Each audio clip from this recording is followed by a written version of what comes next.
แต่คราวนี้พอมันมีไอ้ตัวปัญญาขึ้นมาเสร็จปุ๊บมันดันเอาปัญญาเนี่ยไปใช้ในทางที่ผิด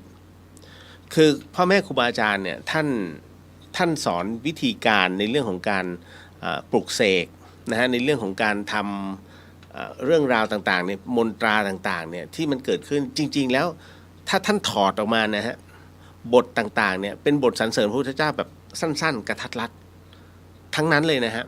ยกเว้นว่าเป็นคาถาเฉพาะการนะซึ่งอันนั้นเขาเรียกว่าเป็นการเขาเรียกเดินธาตุนะฮะการเดินธาตุก็หมายถึงว่ามันจะมีนะมะพะทะเนาะนะฮะท่านจะเอามาสลับกันแล้วก็เขาเรียกวางเป็นกลของตัวยันตัวคาถานั้นนะฮะอันนั้นน่ะซึ่งมันเป็นความลับแล้วถ้าไม่ได้ฝากเนื้อฝากตัวเป็นลูกศิษย์ลูกหามิได้เฝ้าปรนนิบัติหรือว่าเขาเรียกการดูนิสัยเนาะถ้าเป็นประเภทครูพักรักจำอ่ะท่านไม่สอนแล้วก็ตัวเองคิดว่าเฮ้ยพอไปฟังท่านมีคาถาแบบนั้นแบบนี้ขึ้นมาเอาไปท่องแล้วเอาไปฝึกไม่ใช่นะฮะไม่มันก็เหมือนแบบฝึกหัดให้เด็กเขียนน่ะนะเพราะฉะนั้นหลายๆคนเนี่ยตกเป็นเหยื่อแล้วก็เดือดร้อนคราวนี้เดือดร้อนเนี่ยก็ไปหาแต่ละที่ซึ่งหาแต่ละที่ก็ไปเจอเขาหลอกอีกคือมันน้อยมากอันนี้ผมต้องบอกว่าของจริงมันน้อยมาก ก็บังเอิญอย่างเคสล่าสุดเนี่ยที่ปรึกษามาปรึกษาที่ผมเนี่ยนะฮะต้องบอกว่าผมไม่ได้เก่งเพียงแค่ผมให้เขามองเห็นถึงความจริงที่เกิดขึ้นอย่างกรณีที่พวกรับขันห้านะฮะรับขันห้าแล้วปรากฏว่าถูกยัดเยียดให้รับขันโดยที่ไม่ได้ตั้งใจก็ต้องถามกลับไปว่าในเมื่อจิตไม่ได้ตั้งใจเนี่ยเขาเรียกองค์มันไม่ครบพอองค์มันไม่ครบเนี่ยไม่ต้องอะไรมากมายครับท่านสามารถคว่ำขันได้ด้วยตัวเองแต่ท่านต้องมีความมั่นใจโดยตัวเองว่าทานทำบ้างไหมศีลท่านมีหรือเปล่าภาวนาต้องมีเพราะฉะนั้นเนี่ยท่านถวายการถือศีลนะฮะการบวชชีพราหมณ์ให้เป็นทานในเรื่องของการคว่ำขันจบเลยศีลเนี่ยเป็นตัวที่ครอบมากครอบที่สุดแล้วต้องเป็นศีล8นะศีล5กำลังมันไม่พอเหมือนกับตรงนี้เหมือนกันนะฮะที่จะต้องทำอโหสิกรรมเนี่ยผมจึงขออนุญาตเดี๋ยวจะให้สมทานศีล8กันก่อนแม้จะเป็นการชั่วครั้งชั่วคราวนะฮะแต่ก็อยากจะให้ทำนะตรงนี้อย่างเมื่อเช้าก็เจอท่านหนึ่งนะฮะคือผมก็มีหน้าที่เนาะอากาศเชียงใหม่ค่อนข้างจะแย่นะฮะอันนี้ต้องบอกไว้ก่อนตื่นเช้ามาเราก็หลังจากที่นั่งสมาธิที่กุฏินั่นแหละแล้วจากนั้นก็ทำกิจวัตรประจำวันก็กวาดถนนนะฮะลานวัดเพราะใบไม้มันตกนะแต่ก็ต้องผูกแมสนะเพราะว่าอากาศสุดเลวร้ายฮะนะฮะแล้วก็รดน้ำต้นไม้นะครับในขณะที่รถก็ต้องพิจารณาไปด้วยนะไม่ให้อยู่ๆอยากรถก็รถแล้วคราวนี้วันนี้มันเป็นวันพระเนาะนะฮะก็มีคำถามตรงที่ว่าวัยรุ่นถามมาว่าพระไปไหนพระพอดีท่านถูกนิมนต์ไปที่มหาวิทยาลัยเชียงใหม่เพราะทุกๆวันพระนะฮะพระวัดฝายหินเนี่ยจะถูกนิมนต์นะฮะไปที่ในมหาวิทยาลัยเชียงใหม่เพื่อรับบาตรและคราวนี้บอกเขาใส่ทำไมใส่แล้วไม่เห็นมีประโยชน์นะฮะใส่แล้วไม่เห็นได้บุญเลย เขาก็บอกมาอย่างเงี้ยบอกคือบางทีเราก็ไม่สามารถจะไปอธิบายอะไรมากมายกับคนรุ่นใหม่นะฮะมันก็แค่เพียงแค่ว่าอธิบายคร่าวๆการทำบุญก็เหมือนกับการเราเอาตังค์ฝากแบงค์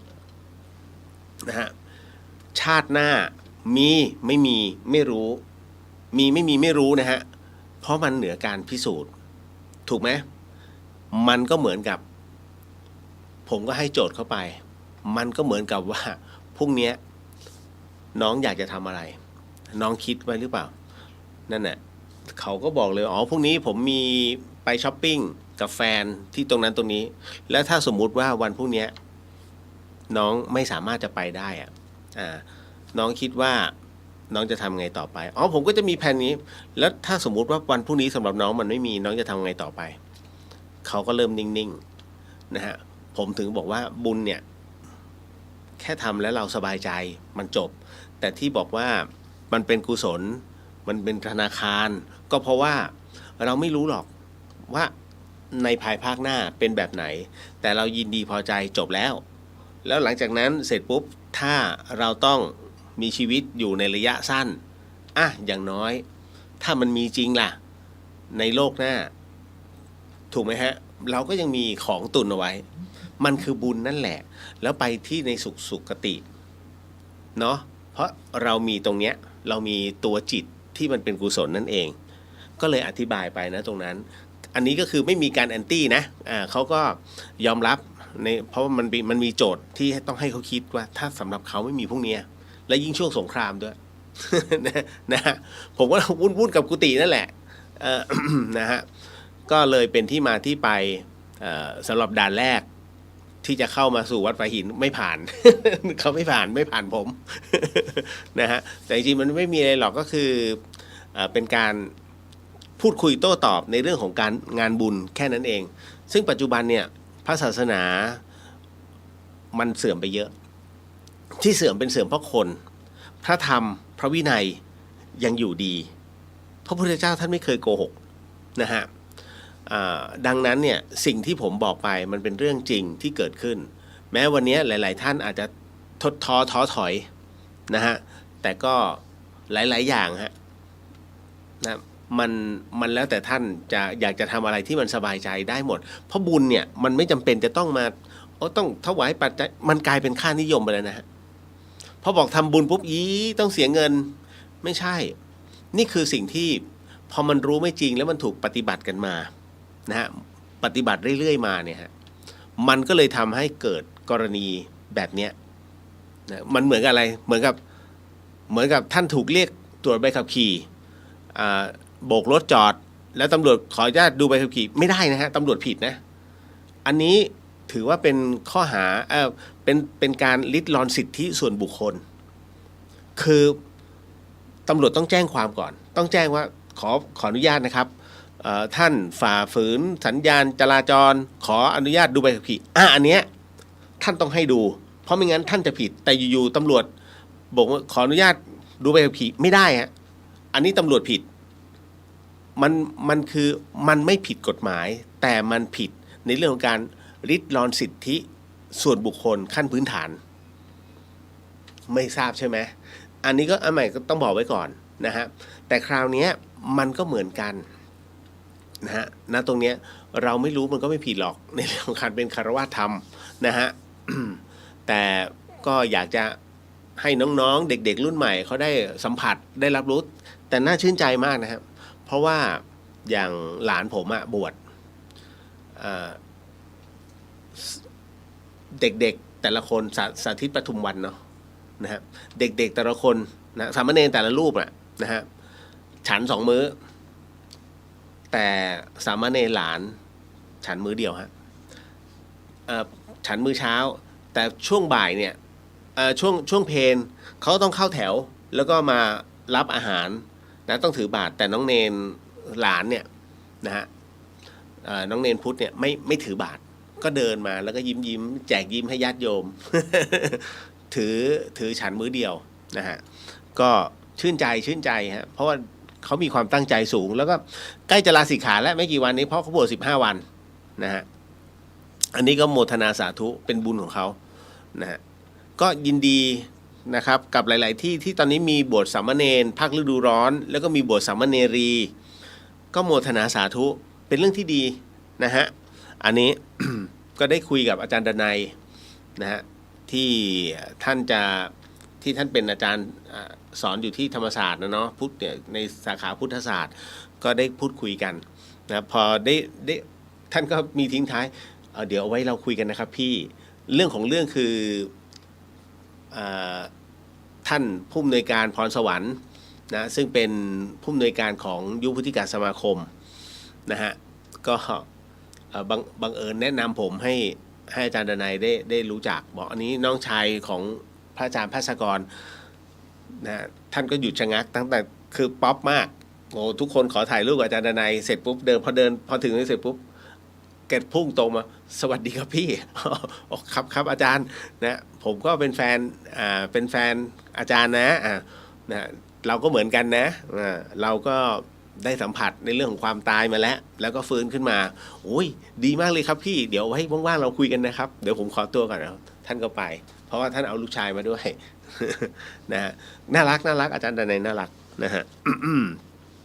ครับก็หลังจากนั้น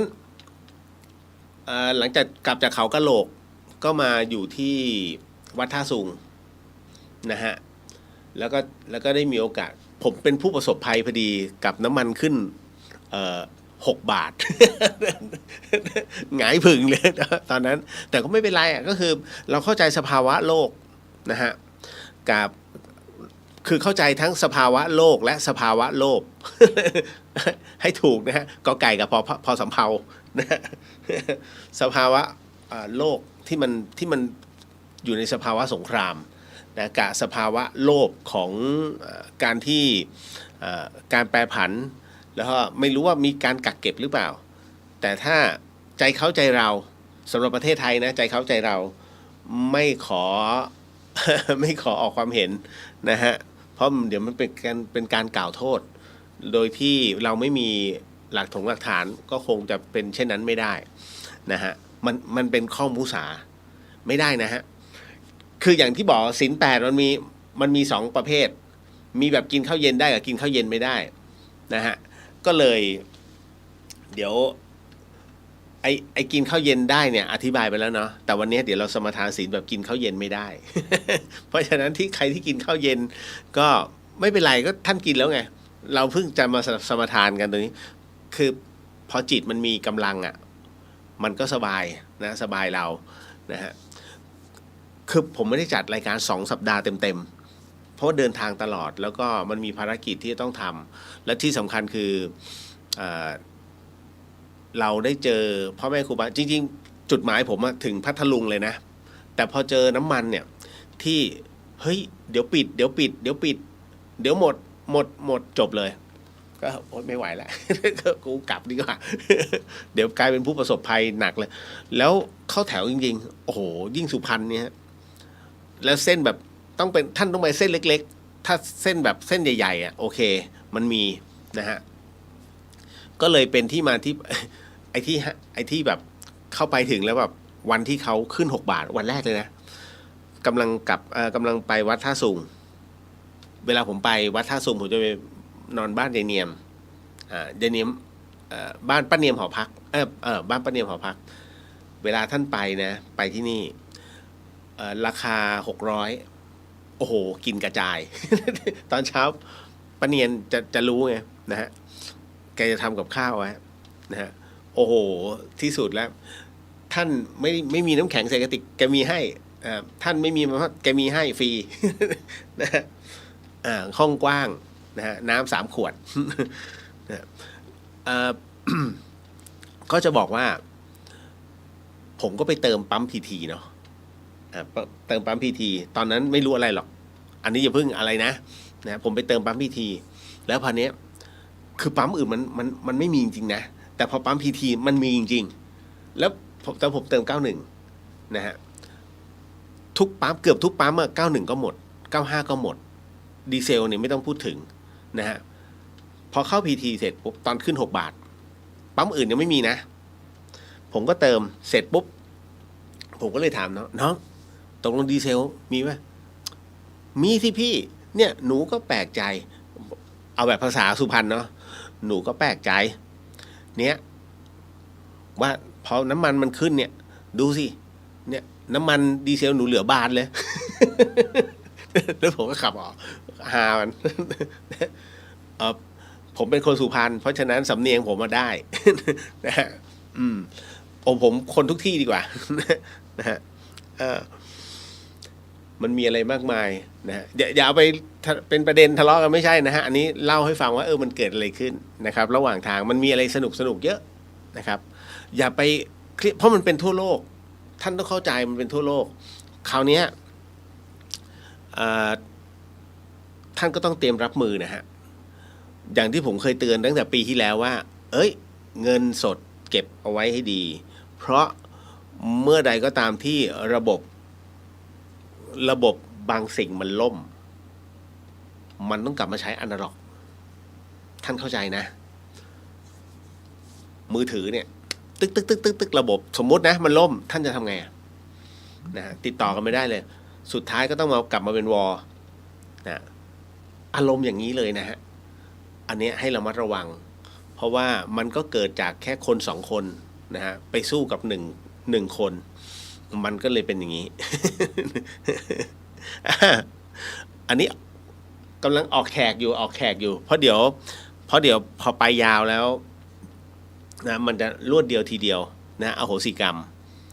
นะวันนี้15 ค่ำมันมีอยู่สัปดาห์ที่แล้วเนี่ยผมตาเหลือกเลยน่าจะอยู่ตรงเพชรบุรีน่าจะอยู่ตรงเพชรบุรีใช่อยู่ตรงหัวหินผมก็ได้ยินแม่ค้าเขาบอกว่าวันนี้วันพระเฮ้ยใจแป้วเลยเฮ้ย15 ค่ำเหรอวะตายแล้วเราไม่มีปฏิทินผมลืมดูจริงๆนะก็กด8 ค่ำแล้วก็มานั่ง8 ค่ำนี่หว่าเพราะเราก็ดูวันขึ้น15 ค่ำเนี่ยของเดือนของพาร์ทแรกเลยนะฮะมันจะตรงกับ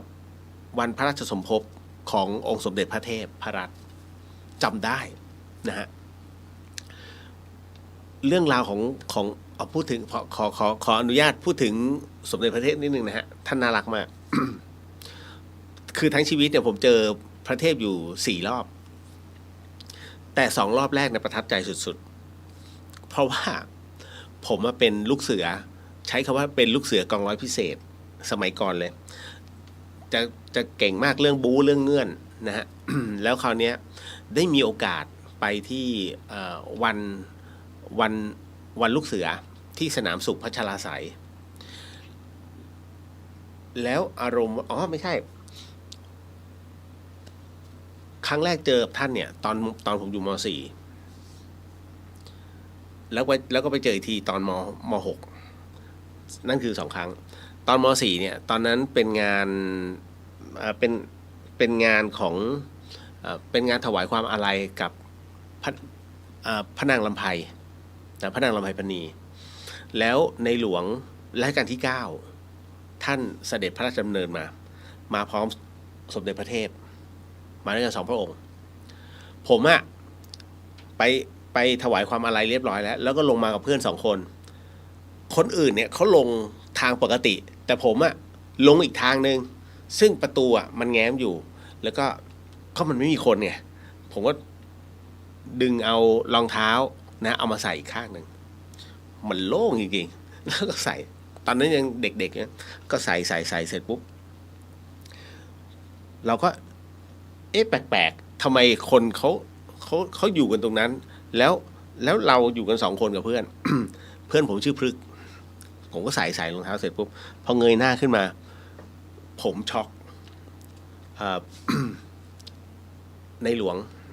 รัชกาลที่9ท่านเสด็จพระราชดำเนินกำลังเสด็จเดินพระราชดำเนินผ่านมาผมก็ค้างเลยมือค้างเงี้ย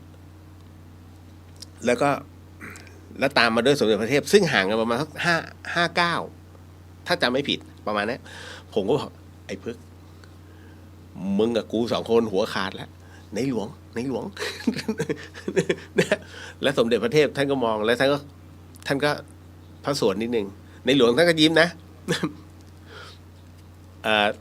จำได้เลยได้ยินเนี่ยพระเทพแบบในหลวงท่านไม่ดุค่ะ ผมก็แล้วท่านก็เดินผ่านไปเราก็โอ้ยน่ารักมากก็คือประทับใจนั่นนะแล้วราชองครักษ์เขาบอกไอ้หนูมานั่งตรงนี้ได้ไง ขวางทาง ผมก็เดินออกโอ้มาเล่าให้ที่บ้านฟังเป็นบุญมากแล้วหลังจากนั้นอีก 2 ปีครับผมอยู่ม.6 เนาะวันลูกเสือแห่งชาติอารมณ์เหมือนกันเลยทุกคนเข้าแถวหมดนะฮะก็เขาก็กันทางเอาไว้เราก็สงสัยกันเพื่ออะไรวะเดี๋ยวพระเทพท่านจะมาแล้วก็โหนานแล้วเราก็ ไม่ไหวแล้วไอ้เชือกผูกรองเท้ามันก็พันกันแล้วเดี๋ยวขอนั่งแก้ผูกรองเท้าเหมือนเดิมเลยอารมณ์เดิมเสร็จปุ๊บท่านเชื่อไหมผมพอผูกเสร็จปุ๊บเอาจริงนะไม่รู้เลยว่าขบวนมาถึงเมื่อไหร่ไม่รู้พอเงยหน้าขึ้นมาพระเทพท่านกำลังพระดำเนินไปปุ๊บแล้วก็ท่านก็หยุดแล้วก็ถ่ายไม่ได้ถ่ายรูปผมนะถ่ายรูปขบวนที่เขาตั้งเอาไว้แล้วท่านก็หันมามองแล้วท่านก็ชี้ ท่านชี้เฉยๆนะไม่ได้พูดอะไรท่านชี้แล้วท่านก็ยิ้มผมว่าเฮ้ยสงสัยท่านจำได้แน่เลย นะนั่นแหละประทับใจท่านน่ารักนะฮะแล้วก็เป็นอีกอันหนึ่งที่เล่าสู่กันฟังนะฮะเดี๋ยวคุณผู้ฟังที่ฟังอยู่ทางบ้านนะฮะตอนนี้ต้องบอกว่ามันเป็นช่วงเวลาที่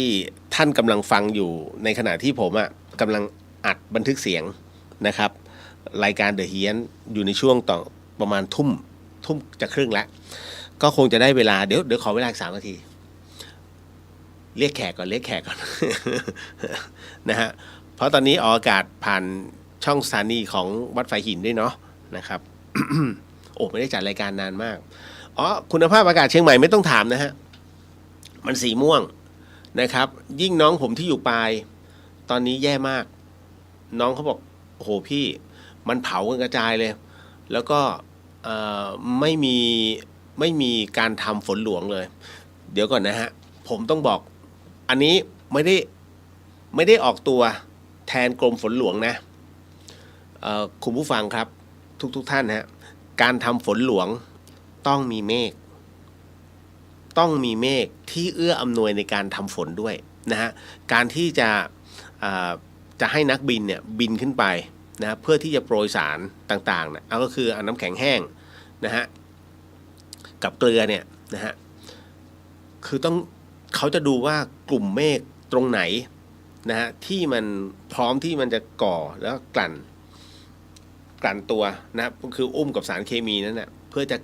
จะเกิดเป็นฝนได้แล้วมันไม่มีไงขึ้นไปเนี่ยทุกชั้นของบรรยากาศไม่มีเมฆเลยอันนี้ต้องเข้าใจนะต้องเห็นใจกรมฝนหลวงนิดนึงนะฮะผมไม่ได้ออกตัวแทนนะแต่ว่าวิธีการมันเป็นเช่นนั้นนะฮะอันนี้เลยต้องชี้แจงแถลงไขแล้วต้องบอกก่อนประชาสัมพันธ์นิดนึงนะในวันที่21เมษายนนี้นะครับก็วัดฝายหินของเรานะก็จะมีพิธีการในเรื่องของการดำหัวนะฮะก็แล้ว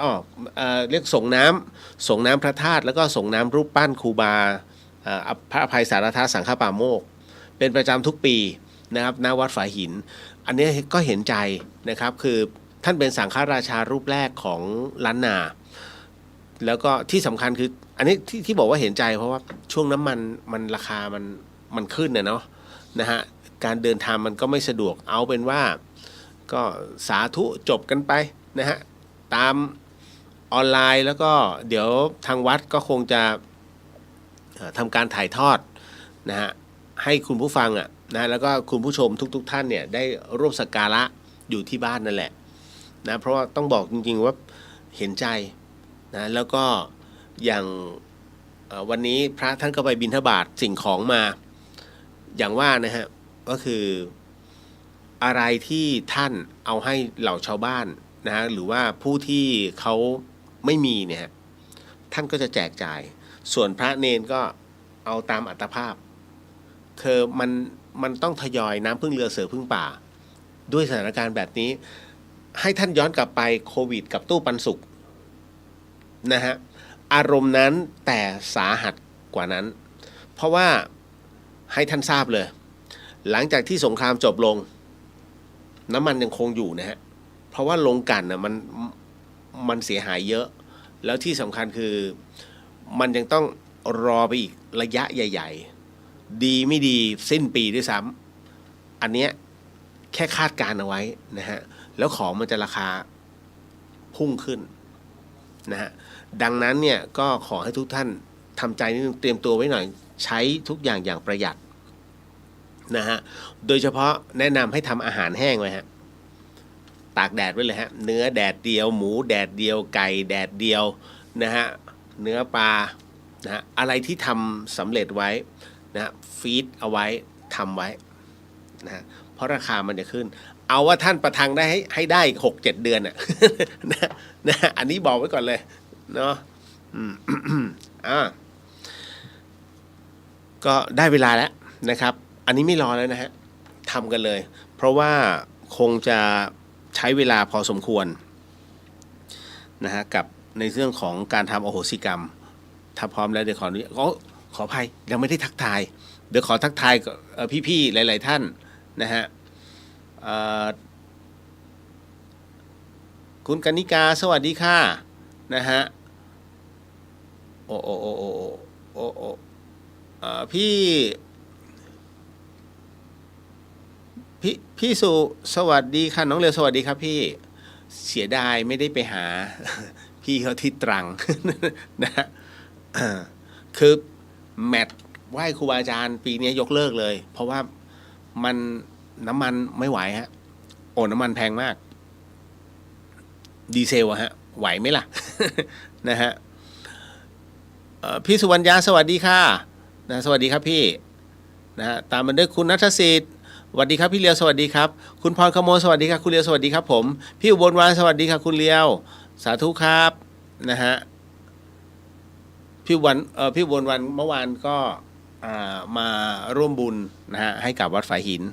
นะคุณเมธสิทธิ์สวัสดีครับพี่เลียวสวัสดีครับผมนะฮะคุณกนกรัตน์นะฮะสวัสดีค่ะสวัสดีครับผมนะฮะแล้วมาคุณรุ่งสวัสดีค่ะคุณเลียวสวัสดีครับนะคุณแพมรายงานตัวคุณเลียวกับชาวเดอะเฮียนค่ะน้องดาวรุ่งโมทนาสาธุค่ะคุณแพมจริงๆไปเชียงใหม่ปั๊มพีทีมี91หรือ95คะเติมทุกที่น้ำมันที่ใช่มีฮะพีทีบางปั๊มก็ไม่มีนะเติมทุกที่ผมจะเติมถ้ามันพร่อง2 ขีดผมเติมละ91นะให้ท่านดูปฏิกิริยาเอาไว้นะฮะว่าถ้าท่านสมมุตินะวันนี้ถ้าท่านไปเติมน้ำมันแล้วเขาบอกว่าไม่มีบอกน้ำมันหมดให้ท่านรู้ว่าพรุ่งนี้น้ำมันขึ้นมันจะเป็นงี้มันจะเป็นสเต็ปของมันงี้นะฮะ เขาจะล็อกก่อนมันเป็นปกติฮะผมใช้วิธีสังเกตอยู่เรื่อยๆฮะ นะฮะพี่กรณ์สวัสดีเรียวสวัสดีครับพี่โอ้โหเสียดายไม่งั้นไม่ได้ไปหาพี่กรณ์ นะส่งครานะไอ้ดีจ้ะพี่สวัสดีจ้ะนะฮะ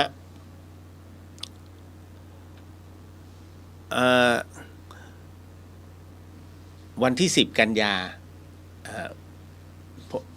ผมจำชื่อพี่ไม่ได้แล้วนะขอให้10 September สาธุครับนะฮะ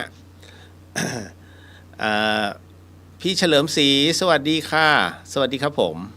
นะฮะพี่อุทิศสวัสดีค่ะอาจารย์สวัสดีครับนะฮะวันนี้ผมก็นำถวายพี่อุทิศส่งมะยงชิดมาให้ผมก็ต้องปอกถวายนะฮะถวายทั้งเม็ดไม่ได้นะมันคือถวายได้แต่ว่าต้องไปท่านต้องกล่าวคือท่านต้องจิกมะยงชิดต่อหน้าท่านแล้วก็บอกว่ากัมปิยังกโรมิกัมปิยังพันเตนั่นหมายถึงว่าทำตำหนิให้เรียบร้อยแล้วนั่นแหละเพราะมันมีเม็ดไงคุณวีดาสวัสดีค่ะคุณเลียวสวัสดีครับนะฮะพี่อาทิตย์ขอให้คุณพระคุ้มครองทุกท่านค่ะสาธุครับนะคุณวีดาบอกวันนี้กว่าจะถึงบ้านวนหาน้ำมัน E20 ส่วนใหญ่หมด E20 ก็ขึ้นนะ E20 ก็ขึ้นโอ้โหขึ้นแบบมันจำเป็นอ่ะผมก็เข้าใจผมก็เลยพยายามศึกษาคลิปก็กะว่าเดี๋ยว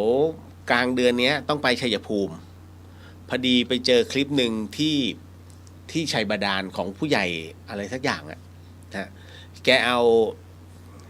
กทำน้ำมัน91 95และดีเซลจากพลาสติกเอาไปต้มไงเอาไปเผาแล้วผ่านกระบวนการของมันนะแล้วก็จะได้เป็นน้ำมัน91 95แล้วก็ดีเซลก็เลยเฮ้ยน่าสนใจ ช่วงภาวะนี้น่าสนใจพลาสติกเยอะซะด้วย นะลองดูมันมีคลิปอยู่นะฮะแกอยู่ชัยบาดาลถ้าผมจะไปชัยภูมิเนี่ยผมต้องไปเส้นพิจิตรนะฮะเข้าแล้วก็มันจะผ่านอาจจะเข้าภักดีชุมพลแต่อาจจะไม่เข้าภักดี อาจจะออกไปทางชัยบาดาลนะแล้วก็ไปอ้อมเทพสถิต นะเดี๋ยวขออนุญาตนะครับเราก็บางช่วงบางตอนผมจะขอเป็นตัวแทนของทุกท่านในเรื่องของการทำอโหสิกรรมนะส่วนบางช่วงบางตอนนั้นนะฮะอันไหนที่กล่าวได้ก็ให้กล่าวตามผมจะบอกเป็นสเต็ปไปนะฮะนิดหนึ่ง ขออนุญาตเอาเลยนะผมไม่รอแล้วนะฮะสาธุอันนี้เป็นในส่วนของการสวดทั้ง4ทิศก่อนนะฮะ เทพเจ้าทั้ง4ทิศนะโมตัสสะภะคะวะโตอะระหะโตสัมมาสัมพุทธัสสะนะโมตัสสะภะคะวะโตอะระหะโตสัมมาสัมพุทธัสสะนะโมตัสสะภะคะวะโตอะระหะโตสัมมาสัมพุทธัสสะปุริมันจติสังราชาธารโทปัสสสติคัตถพานังอธิปติมหาราชายาสสิโสปุตตาปิตัสสะภะหะโวธัมมานามหพลายทิมันโตชุติมันโตวันโตยสัทธิโนโมธัมมานาทังสุทักขินันจติสังราชาวิรุโหตาปัสสสติกุปทานังอาธิปติมหาราชายาสสิโสปุตตาปิตัสสะภะหะโวธัมมานามหพลายทิมันโตชุติมันโตวันโตยสัทธิโนโมธัมมานาทังสุปัจฉิมันจติสังราชาวิรูปโคปัสสสตินาคานังอธิปติมหาราชายาสสิโสปุตตาปิตัสสะภะหะโวธัมมานามหพลาทิมันโตชุติมันโตวันโตยสัทธิโนโมธัมมานาทังสุอุตรัญจติสังราชากุเวโลตาปัสสสติยคานังอธิปติมหาราชายาสสิโสปุตตาปิตัสสะภะหะโวธัมมานามหพลาทิมันโตชุติมันโตวันโตยสัทธิโนโมธัมมานาทังสุปุริมาทิสังธารโททักขิเนนาวิรุหโกปัจฉิเมนาวิรุปโคกุเวโรตรังติสังจัตตารโรเตมหาราชาสมันตาจตุโรทิสาทัทลมนาทังสุ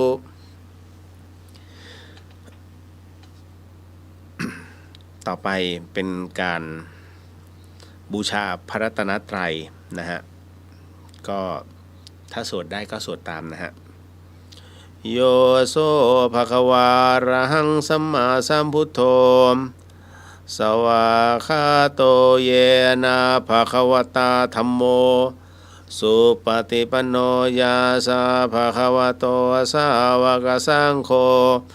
ตามยังภะคะวันตาสะธัมมังสะสังฆังอิเมหิสการเรหิยทาระหังอาโรปิเตหิอภิปูชยามะสาธุโนพันเตภควาสุจิราปรินิพุโตปิปัจฉิมาชนะตานุกรรมปมานาสาอิเมสการเรทุขตาปันนาการภูเตปฏิคันหาตุอัมหากังทีคารตังหิตายาสุขายาอะระหังสัมมาสัมพุทโธภควาพุทธังภควันตังอภิวาเทมิกราบสวาคาโตภควตาธัมโมธัมมังนามาสามิกราบสุปฏิปันโนภควโตสาวกสังโฆสังฆังนามามิกราบต่อไปนะฮะก็ จะเป็นการสมทานศีลนะครับ ว่านะโมพร้อมกันนะครับ3จบ นะโมตัสสะภะคะวะโตอะระหะโตสัมมาสัมพุทธัสสะนะโมตัสสะภะคะวะโตอะระหะโตสัมมาสัมพุทธัสสะนะโมตัสสะภะคะวะโตอะระหะโตสัมมาสัมพุทธัสสะ ว่าตามเนาะพุทธังสรณังคัจฉามิธัมมังสรณังคัจฉามิสังฆังสรณังคัจฉามิทุติยัมปิพุทธังสรณังคัจฉามิทุติยัมปิธัมมังสรณังคัจฉามิทุติยัมปิสังฆังสรณังคัจฉามิตติยัมปิพุทธังสรณังคัจฉามิตติยัมปิธัมมังสรณังคัจฉามิตติยัมปิสังฆังสรณังคัจฉามิปานาติปาตาเวรมณีสิกขาปะทังสมาธิยามิอะทินนาทานาเวรมณีสิกขาปะทังสมาธิยามิอาพรามาจาริยาเวรมณีสิกขาปะทังสมาธิยามิมุสาวาทาเวรมณีสิกขาปะทังสมาธิยามิสุราเมรยมัชฌะปมาทัฏฐานาเวรมณีสิกขาปะทังสมาธิยามิวิกาลโภชนาเวรมณีสิกขาปะทังสมาธิยามินัจจะคีตะวาทิตะวิสุกะทัสสนามาลาคันทะวิเลปนะธารณะมันธนะวิภูสนทานาเวรมณีสิกขาปะทังสมาธิยามิอุจจาสยนะมหาสยนาเวรมณีสิกขาปะทังสมาธิยามิอิมานิปัญจสิกขาปทานิสีเลนะสุขติงยันติสีเลนะโภคสัมปทานสีเลนะนิพุติงยันติตัสสมานสีลังวิโสทะเยสาธุตอนนี้ทุกท่านมีศีล8แล้วนะครับแล้วเดี๋ยวตอนหลังนะครับหลังจากจบอโหสิกรรมก็เดี๋ยวท่านใดอยากจะลาเป็นศีล5ก็เดี๋ยวลาตอนนั้นส่วนศีล5ที่อยู่ในคำอโหสิกรรมนั้นเนี่ยหมายถึงว่าทุกท่านนั้นคือตัวแทนให้กับเจ้ากรรมนายเวรทั้งหลายก็ต้องบอกว่าเราผู้เกิดเป็นมนุษย์นั้นเนี่ยโชคดีมาก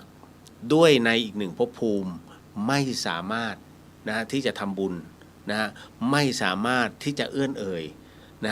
หรือไม่สามารถที่จะทำอะไรก็ได้ที่เป็นกุศลจิตนอกจากในการโมทนาจากเราเท่านั้นที่ส่งไปให้เพราะฉะนั้นก็เลยต้องให้ท่านนั้นเป็นตัวแทนเป็นตัวแทนทั้งผู้มีพระคุณเป็นตัวแทนทั้งบุคคลอันเป็นที่รักที่เสียชีวิตไปแล้วและบุคคลที่เคยเป็นศัตรูที่เสียชีวิตไปแล้วดังนั้นทั้งหมดทั้งมวลนั้นให้ท่านเป็นตัวแทนในการว่าสมาทานศีล5ในช่วงของอโหสิกรรมต่อไปเป็นการขึ้นพระกรรมฐานนิดนึงเราจะนั่งกรรมฐานกันสั้นๆไม่ได้เยอะสาธุครับตั้งนะโม พร้อมกัน3จบนะครับนะโมตัสสะภะคะวะโตอะระหะโตสัมมาสัมพุทธัสสะนะโมตัสสะภะคะวะโตอะระหะโต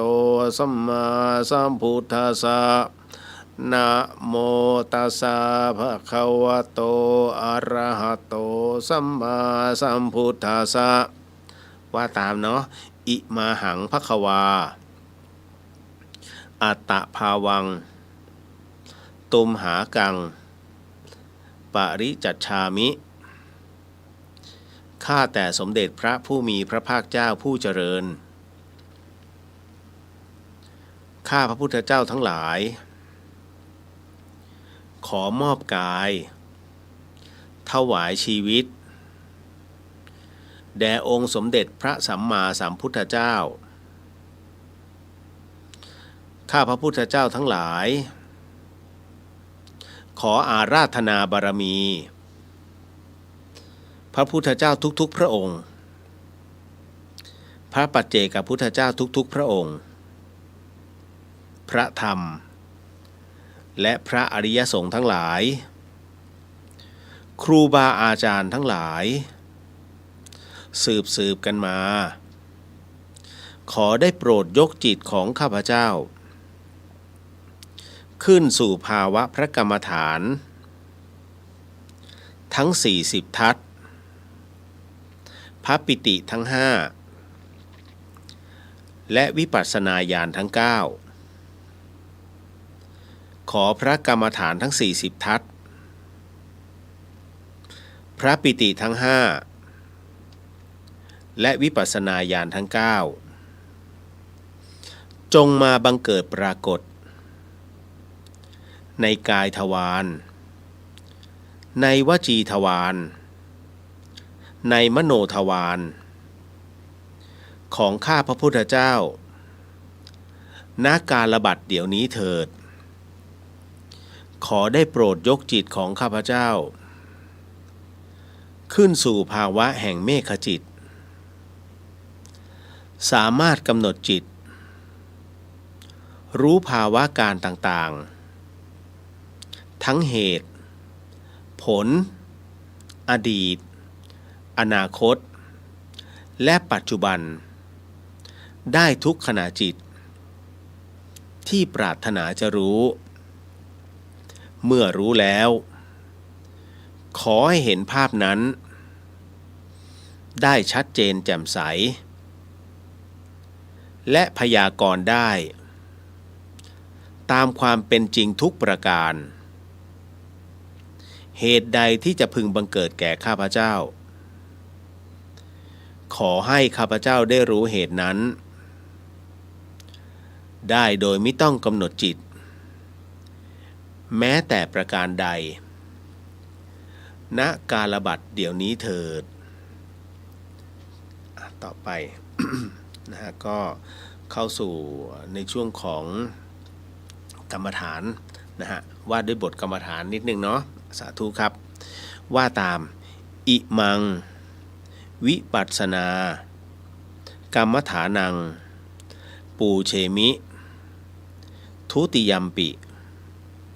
อิมังวิปัสสนากรรมฐานังปูเชมิตาติยัมปิอิมังวิปัสสนากรรมฐานัง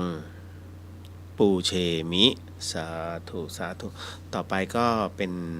การเข้าสู่ในช่วงของการนั่งกรรมฐานนะฮะก็ขอให้ทุกท่านนั้นได้สงบจิตสงบใจนะครับแล้วก็เตรียมตัวในการนั่งกรรมฐาน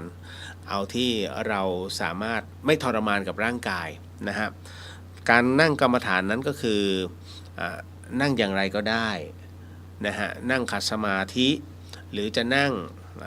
ใครที่ไม่สะดวกในการนั่งกับพื้นก็นั่งเก้าอี้ก็ได้ฮะนะมือสองข้างจะวางไว้ที่หน้าขาก็ได้หรือจะประสานกันมือขวาทับมือซ้ายประสานกันก็ได้วางที่หน้าตักสูดลมหายใจลึกๆนะฮะเข้าออกสักรอบ2รอบนะฮะแล้วหลังจากนั้นนะอะไรก็ตามที่เรานะถือแบกเอาไว้ในเรื่องของความคิดนะคิดเยอะคิดเรื่องนั้นคิดตัดออกไปเขาเรียกวางไว้ก่อนท่านอย่าแบกหินไปด้วยแล้วก็นั่งสมาธิไปด้วยมันจะหนักที่หัวนะฮะเพราะฉะนั้นให้ท่านวางทุกอย่างออกไปนะฮะหาลูกค้าไม่ได้นะหรือว่าจะทำอะไรก็ตามมันยังมีอะไรข้างช่างมันนะช่วงเวลานี้ให้อยู่กับปัจจุบันอยู่กับการที่เรานั่งอย่าเอา ความคิดทั้งหมดมาใส่มันจะไม่มีสมาธินะฮะหลังจากนั้นท่านก็หลับตาลงแล้วก็สูดลมหายใจครั้งหนึ่งลึกที่สุดเท่าที่จะลึกได้แล้วดูว่าลมหายใจนะมันไปหยุดตรงไหนสมมุติว่าหยุดตรงสะดือนะสมมุติว่าหยุดตรงสะดือท่านก็มาร์กจุดสะดือนั่นแหละแล้วก็ถอยเขาเรียกว่าค่อยๆผ่อนลมหายใจออกเอาจิตที่มันอยู่ตรงสะดือก็ตามลมหายใจไปนะแล้วก็สูดลมหายใจใหม่ไปเรื่อยๆใช้คำว่าเอาจิตเนี่ยเลี้ยงลมหายใจไว้ให้รู้ว่าเข้าแล้วก็ให้รู้ว่าออกให้รู้ว่าเข้าให้รู้ว่าออกในช่วงเวลาของการบรรยายธรรมท่านใดที่สามารถเลี้ยงลมหายใจได้เก่งมากครับท่านผมก็ไม่มีรางวัลให้เพราะรางวัลแจกเขาไปหมดแล้วนะในการเลี้ยงลมหายใจนะฮะเอาเป็นว่าท้าทายนะฮะเอาจิตอยู่กับลมหายใจจนกว่าบรรยายธรรมจะจบลง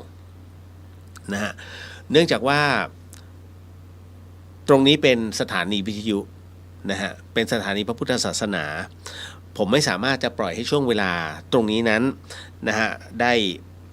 เดดแอร์ลงไปได้จึงขออนุญาตในเรื่องของเป็นการบรรยายธรรม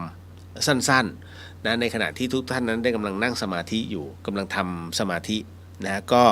ขอให้มีจิตอันเป็นกุศลตรงนั้นนะเลี้ยงลมหายใจให้ได้ให้เข้าสู่สมาธิให้ได้เนาะถ้าพร้อมแล้วค่อยๆหลับตาลงครับค่อยๆหลับตาลงขอโมทนาสาธุกับทุกท่านล่วงหน้าเนาะ มีพระเถระรูปหนึ่งในครั้งพุทธกาลท่านอยากจะปฏิบัติให้ถูกต้องอยากจะรู้ว่าอะไรถูกอะไรผิดให้มันแน่นอนเที่ยวออกไปอยู่องค์เดียวว่าอยู่หลายองค์มันวุ่นวายอยู่องค์เดียวทำสมาธิไปเรื่อยๆสมาธิก็สงบบ้างไม่สงบบ้างเอาแน่นอนไม่ได้บางทีก็ขี้เกียจบางทีก็ขยันเกิดความสงสัยเพราะกำลังหาทางปฏิบัติอยู่พอดีได้ยินกิตติศัพท์อาจารย์คณาจารย์ที่ปฏิบัติด้วยกันมีมากในสมัยนั้นได้ยินกิตติศัพท์ว่าพระกอเป็นอาจารย์สอนปฏิบัติคนไปฟังธรรมมากก็มานั่งคิดเผื่อองค์นี้จะถูกก็ไปฟังเทศท่านไปปฏิบัติกับท่านแล้วก็เอามาปฏิบัติอยู่องค์เดียวบางสิ่งก็เหมือนกับตัวเราบางอย่างก็ไม่เหมือนกันความสงสัยก็เกิดขึ้นเรื่อยไม่หยุดอยู่ไปอีกก็มีอาจารย์ขอข่าวว่าท่านปฏิบัติดีด้วยเก่งด้วยเกิดความสงสัยก็ไปอีกไปฟังได้ความแล้วเอามาปฏิบัติเทียบองค์นี้กับองค์นั้นก็ไม่เหมือนกันแปลกไปเรื่อยความสงสัยก็ยิ่งมากขึ้นอยู่ไปก็ได้ข่าวอีกพระคอเก่งเหมือนกันเข้าร่ำลือมาอดไม่ได้อยากจะไปอีกก็ไปปฏิบัติกับท่านท่านจะเทศยังไงปฏิบัติยังไงก็ไปฟังธรรมะของท่านเหมือนกันบ้างไม่เหมือนกันบ้างเอามาคิดองค์นั้นทำไมทำอย่างนั้นองค์นี้ทำไมทำอย่างนี้รวมความเห็นของอาจารย์เข้าด้วยกันแล้วมารวมความเห็นของเราไปกันคนละอย่างเลยไม่เป็นสมาธิความฟุ้งซ่านยิ่งเกิดขึ้นก็ยิ่งทำให้หมดกำลังไม่สบายสงสัยไม่หายวันหลังมาได้ข่าวว่าพระศาสดาพระโคดมเกิดขึ้นในโลกยิ่งหนักใหญ่เลยทีนี้อดไม่ได้อีกไปกราบท่านไปฟังธรรมะท่านก็เทศให้ฟังท่านว่าไปทำความเข้าใจกับคนอื่นให้หายความสงสัยนั้นไม่ได้ยิ่งฟังยิ่งสงสัยยิ่งฟังก็ยิ่งแปลกพระพุทธองค์ท่านตรัสว่าความสงสัยไม่ใช่ว่าจะให้คนอื่นตัดให้เราไม่ใช่คนอื่นจะแก้ความสงสัยให้เราองค์อื่นก็อธิบายเรื่องความสงสัยเท่านั้นแหละเราก็จับมาปฏิบัติให้มันรู้เองเห็นเองท่านบอกว่าอยู่ในกายของเรานี่แหละรูปเวทนาสัญญาสังขารและวิญญาณอันนี้เป็นอาจารย์ของเราให้ความเห็นของเราอยู่แล้วแต่เราขาดการภาวนาขาดการพิจารณา ท่านบอกว่าจะระงับความสงสัยให้พิจารณากายกับใจของตัวเองเท่านั้นอดีตก็ทิ้งไปอนาคตก็ให้ทิ้งไปให้รู้ทิ้งให้รู้แล้วทิ้งไม่ใช่ไม่รู้พระธรรมเทศนาเรื่องทุดงค์ทุกข์ที่มาคัดลอกจากหนังสือ48พระธรรมเทศนาพระโพธิญาณเถระหลวงปู่ชาสุภัทโทเอาละฮะก็ค่อยๆถอนสมาธินะฮะการถอนสมาธิก็คือค่อยๆขยับแข้งขยับขาขยับเนื้อขยับตัวสูดหายใจลึกๆก่อนนะฮะแล้วก็ผ่อนลมหายใจยาวๆสัก 2-3 ครั้งแล้วจากนั้นก็ค่อยๆลืมตาอย่างช้าๆค่อยๆลืมตานะฮะค่อยๆลืมตาหลายครั้งที่มีคนถามฮะว่าทำไมพี่เลียวถึงได้บอกว่าต้องขยับแข้งขยับขาก่อนทำไมไม่ลืมตาเลยทุกทีที่ไปฝึกปฏิบัติกันมาท่านก็ให้ลืมตาเลยมันก็ลืมได้นะฮะแต่ผมไม่อยากให้ท่านไม่อยากให้บางท่านที่เรียกว่าเป็นผู้ที่มีจิตอ่อนหรือว่ากรรมฐานอ่อนนั้นเขาเรียกกรรมฐานมันตึงหรือมันแตกกรรมฐานแตกคือมันเหมือนกับว่าพอไปเจอบางสิ่งบางอย่างนะซึ่งทำให้เรานั้นไขว้เขวสงสัยนะแล้วก็ตกใจนะจนอาจทำให้ตัวจิตของเราเนี่ยเข้าใจผิดคิดว่าอ๋อนี่คือสิ่งที่ดีแล้วอ๋อนี่คือความวิเศษที่เกิดขึ้นแล้วนะฮะเขาเรียกกลายเป็นบ้านั่นน่ะนะฮะมันก็เลยต้องทำให้ค่อยๆทีละสเต็ปนะซึ่งมันเคยเกิดขึ้นแล้วแต่ผมก็เลยป้องกันไว้ก่อนจริงๆแล้วครูบาอาจารย์ทั้งหลายเนี่ยเวลาท่านถอนสมาธิท่านก็ถอนของท่านน่ะนั่นนะฮะก็ลืมตากันเลยนะซึ่งมันก็ได้แต่ผมอยากให้เป็นสเต็ปมากกว่าแค่นั้นเองนะฮะพี่นพวรรณสวัสดีครับคุณเลียวสวัสดีครับนะฮะน้องลิลลี่สวัสดีครับพี่เลียวสวัสดีครับนะฮะคุณจิ๊บนะครับพี่จิ๊บนะครับสวัสดีเจ้าสวัสดีครับนะฮะมาเข้าสู่ในช่วงของอโหสิกรรม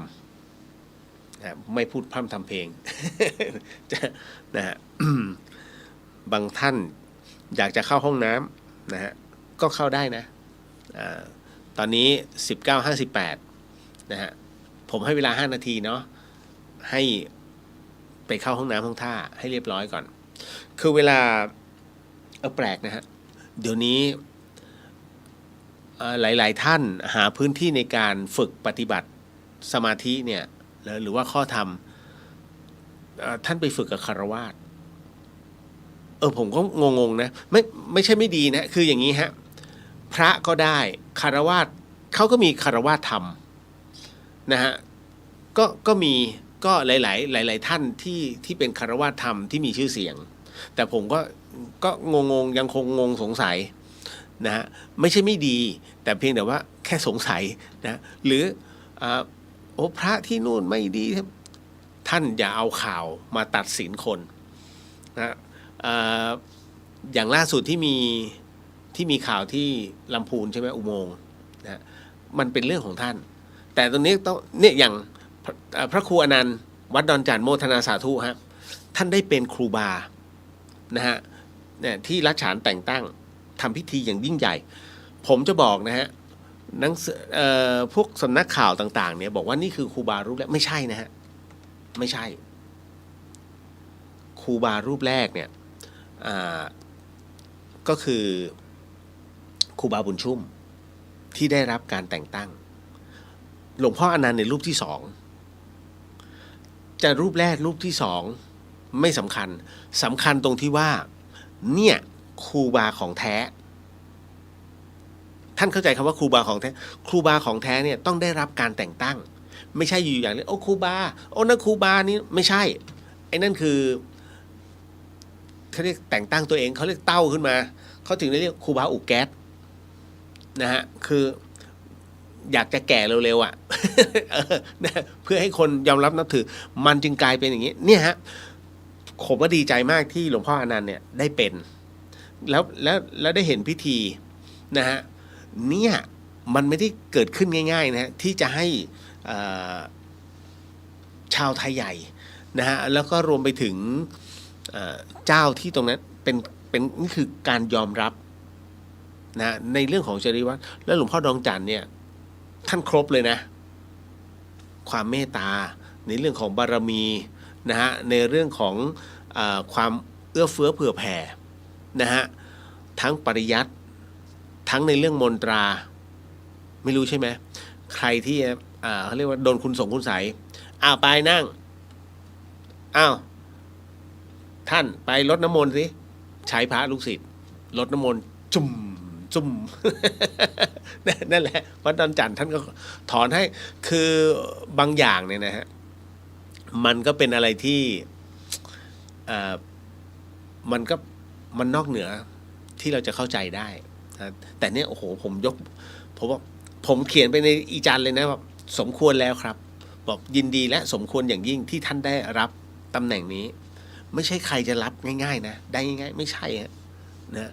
โอ้ยินดีมากๆเนี่ยก็ขอโมทนาสาธุกับครูบาท่านด้วยนี่เป็นไง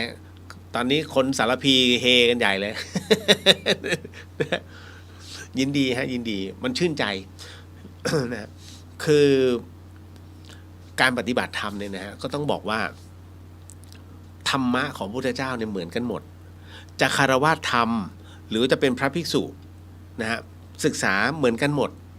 ตำแหน่งพาร์ทเดียวกันหมดฮะเพียงแค่ใครขยันกว่าใครท่านจะมองว่าพระจะต้องเก่งทั้งหมดไม่ใช่นะฮะ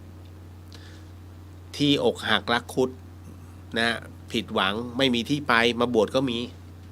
ถูกไหมที่ตั้งใจอยากจะบวชเพื่อจะลงพระพุทธศาสนาเพราะว่ากองทัพธรรมมันเหลือขุนศึกน้อยมากก็มีฮะผมพูดเลยเดี๋ยววันที่23น้องผมจะบวชอีกคนหนึ่งน้องเจมอดีตเป็นทหารราชองครักษ์ขององค์สมเด็จพระเทพจะบวชตลอดชีวิตฮะแล้วตอนนี้น้องไปเข้ากรรมฐานคือเขาสละหมดทุกอย่างเลยนะ นะเป็นผู้ที่ตั้งใจอย่างยิ่งแล้วก็ฝักใฝ่ในเรื่องของกรรมฐานอย่างยิ่งนะผมเห็นความตั้งใจของน้องก็เลย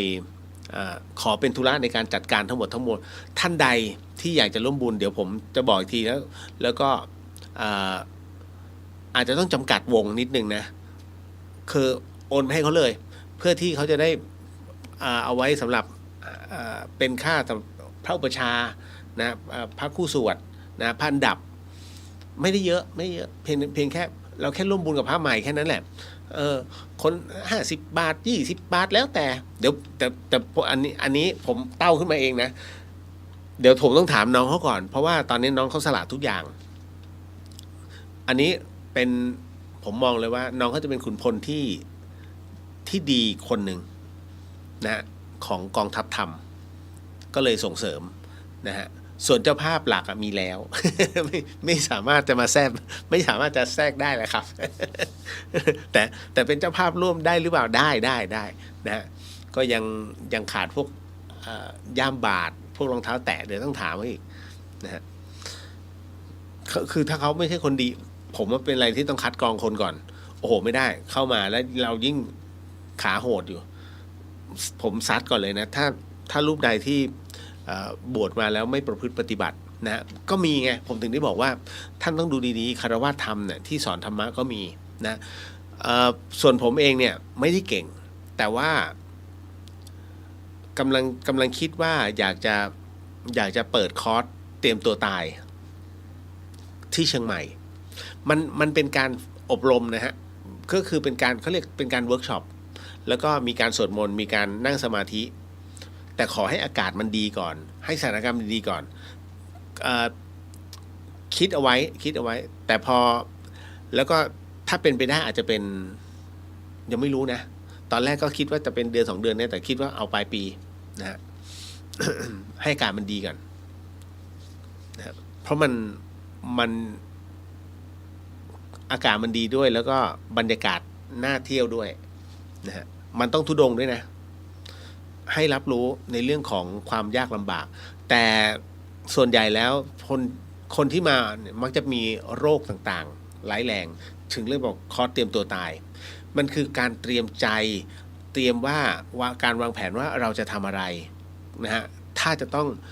ท่านรู้ว่าท่านมีชีวิตอยู่ได้7 วันท่านจะทำอะไรท่านรู้ว่าท่านจะต้องมีชีวิตอยู่อีก3 ปีนะ3 ปีแล้วมา3 เดือนนะ3 เดือนแล้วก็มา3 สัปดาห์จาก3 สัปดาห์เหลือ7 วันท่านจะทำอะไรมันจะมีเป็นสเต็ปนั่นแหละฮะเวิร์กช็อปจะสนุกฮะมันไม่ใช่มันนั่งสวดมนต์มันนะไม่ใช่ท่านลืมภาพนั้นไปเลยนะมันเป็นอะไรที่ทำให้ท่านรู้สึกท่านดึงออกมาแล้วมันเหมือนกับเป็นการเตรียมตัวเฮ้ยเราจะต้องเขียนพินัยกรรมเหรอคุณแน่ใจเหรอมันจะมีฮะถ้า3 ปีเนี่ยฉันจะต้องทำพินัยกรรมเดี๋ยวมีลูกกี่คนมีลูก3 คนรู้ไหมไอ้3 คนเนี้ยมันพูดดีไหมถ้าท่านคิดว่าดีมันก็โอเคแต่ถ้ามองแล้วดูมันไม่ดีถ้าท่านทำตรงเนี้ย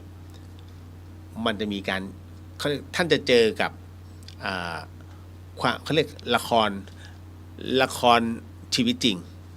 ทุกคนจะทำดีเพื่ออยากได้สมบัตินะเพราะฉะนั้นท่านจะไม่เห็นความจริงใจของแต่ละคนเลยนะฮะเพราะฉะนั้นลองบอกเนี่ยแม่ยกสมบัติให้กับหน่วยงานนี้ไปแล้วดูสิว่ามีใครมาดูแลไหมทั้งที่เขาเรียกวัดใจลูกมันมีอะไรมากมายสนุกฮะมันเป็นการเวิร์กช็อปแต่เนี่ยเขาแล้วมันเขาเตรียมตัวตายตรงไหนมันจะมีจุดของมันอยู่ตอนนี้ไม่บอก เดี๋ยวไว้ใกล้ๆก่อนมันฮะสนุกพร้อมแล้วเนาะถ้าพร้อมแล้วเข้าสู่ในช่วงของโอโหสิกรรมนะฮะณตรงนี้ในขณะที่เรากำลังทำพิธีอยู่นะครับก็อยากให้ทุกท่านนั้นได้น้อมจิตน้อมใจตามบางช่วงบางตอนให้กล่าวตามนะฮะแล้วก็ขอให้เป็นกลางนะอย่าได้มีความโกรธนะฮะหรือว่าอาฆาตพยาบาทเครียดแค้นเพราะท่านอาฆาตพยาบาทเครียดแค้นกับเขาแล้วท่านคิดดูแล้วเขาจะไม่อาฆาตพยาบาทเครียดแค้นกับเราเหรอหลวงพี่ภาสกรเคยบอกว่าถ้าท่านเว้นชื่อใครสัก1 คนไอ้คนนั้นเขาก็จะเว้นชื่อท่านไว้เช่นกันแล้วการผูกซึ่งกันและกันแบบนี้นะฮะมันจะทำให้ในอนาคตการแน่นอนที่สุดท่านจะต้องมาเจอกันในรูปแบบใดรูปแบบหนึ่งนั่นนะฮะ เพราะฉะนั้นเหมือนพญามารกับพระพุทธเจ้าไงนะฮะท้ายที่สุดต้องเป็นศิษย์อาจารย์กันนะและที่สำคัญก็คือ อะไรก็ตามนะฮะที่ท่านคิดมันอาจจะไม่ใช่อย่างที่ท่านคิดเพราะฉะนั้นอย่าไปตัดสินว่าเฮ้ยนะงั้นเราเว้นมันไม่ต้องไปเว้นนะฮะแล้วผมจะบอกว่าอโหสิกรรมเนี้ยนะมันคือสิ่งที่เป็นนามธรรมมันลดในเรื่องของกรรมที่ท่านเคยทำมาได้มากน้อยแค่ไหนนะมันทำไม่ได้ผมต้องบอกกันนะอโหสิกรรมนั้นมิใช่จะไปแก้กรรมที่ท่านประพฤติปฏิบัติมาไม่ใช่นะนั่นเขาเรียกมันเป็นนามธรรมอโหสิกรรมนั้นนะมันทำให้เรานั้นขออโหสิและกล่าวออกไปเพื่อที่เตือนตัวเราและสรรพสิ่งนะฮะที่เรามองไม่เห็นที่เราเรียกกันว่าเจ้ากรรมนายเวรให้รู้ว่าตอนนี้ฉันกลับตัวฉันประพฤติใหม่นะฮะแล้วตรงเนี้ยไอ้บุญนะตรงเนี้ยฮะมันอาจจะมากหรือน้อยนิดมันจะไปบรรเทาแค่บรรเทาตัวกรรมเก่าๆของเราแค่นั้นเองแต่การขออโหสินะหรือว่าการประพฤติปฏิบัติธรรมนั้นเนี่ยนะฮะเป็นการทำเพื่อรับกรรมนะฮะงงไหมท่านรับรู้ว่าหลวงปู่หลวงตารูปนี้เป็นพระอรหันต์เป็นพระปฏิบัติดีปฏิบัติถูกไหมใช่ไหมแต่คราวนี้เห็นท่านทำกรรมไหมท่านเคยเห็นพระเหล่านี้ท่านทำกรรมไหมท่านก็จะบอกไม่เคยนะท่านก็อยู่วัดถ้าถูกไงฮะท่านอยู่เพื่อรับกรรมดังนั้นการถือการมีศีลการประพฤติปฏิบัติตรงนี้ทำเพื่อ ให้ไม่ทำกรรมต่อไปเพราะฉะนั้นพระอรหันต์เนี่ยท่านอยู่เพื่อรับกรรมชดใช้กรรมแต่พอชดใช้หมดแล้วจบแล้วไงเพราะท่านไม่ได้ทำกรรมต่อแล้วดังนั้นโอโหสิกรรมเนี่ยฮะมันจึงเปรียบเสมือนพลังหนึ่งนะแต่เป็นพลังอันเล็กๆที่เราพยายามจะขอโหสิกับสิ่งที่เราเคยล่วงเกินมาเคยกระทำไว้แล้วบัดเนี้ยเราสำนึกแล้วนะแล้วฉันจะไม่กระทำสิ่งเหล่านี้กับเธอแล้วนะหรือกับใครต่อไปให้เป็นพันธสัญญาตัวจิตที่เกิดขึ้นดังนั้นเนี่ยการอโหสิจึงเกิดขึ้นโดยสมบูรณ์อภัยเขาอภัยให้เราหรือไม่อภัยเรื่องของเขาแต่เราอภัยแล้วนั่นหมายถึงว่าต่อจากนี้ไปเราจะไม่กระทำกรรมนั้นแล้วแต่เราพร้อมที่จะยอมรับกรรมที่เคยกระทำผ่านๆมาณบัดนี้ต่อไปแค่นั้นเองครับนะฮะอันนี้ต้องเข้าใจก่อนเนาะนะเพราะจริงๆผมถกเรื่องอโหสิกรรมเนี่ยกับหลายๆท่านนะฮะซึ่งผมก็มักจะบอกอย่างนี้เสมอมันไม่ได้ไปล้างกรรมมันไม่มีหรอกใครบอกไปเข้าพิธีตัดกรรมตัดได้ยังไงพระพุทธเจ้าทำไม่ได้เลยมันจะเก่งกับพระพุทธเจ้าเนี่ยนั่นแหละฮะอันนี้ทริคหนึ่งอย่างหนึ่งถ้าท่านบอกว่าตรงไหนตัดกรรมได้ท่านไม่ต้องไปเขาโกหกท่านแค่นั้นเลยเนาะผมยังไม่พูดเลยอโหสิกรรมไม่ได้ตัดกรรมเว้ย นะฮะพร้อมแล้วเนาะ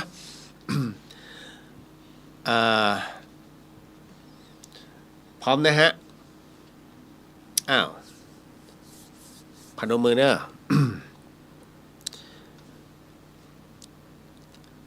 ขอบรมพุทธานุญาตแด่องค์สมเด็จพระสัมมาสัมพุทธเจ้าทุกพระองค์พระอาจารย์นพพรอาทิตย์จวังโสพระอาจารย์สมบัติภูริปัญโยท่านอาจารย์แม่ชีเพียงเดือนธนสารพิพิธพระอาจารย์ภาสกรภูริวัฒโนและพระอาจารย์เกียรติณรงค์กิติวัฒโนผู้เริ่มต้นในการขอประกาศอโหสิกรรมให้กับเหล่าพรหมเทพเทวดาทั้งหลายสรรพสัตว์สัพพวิญญาณทั้งหลายให้ได้มาร่วมเมตตาให้อโหสิกรรมกับเหล่าผู้ร่วมประกาศและโมทนาความดีอันเป็นเมตตาและมหากุศลในครั้งนี้ขอจงประทานอนุญาตด้วยเถิด ต่อไปนะครับให้ตั้งนะโมพร้อมกัน3จบครับนะโมตัสสะภะคะวะโตอะระหะโตสัมมาสัมพุทธัสสะนะโมตัสสะภะคะวะโตอะระหะโต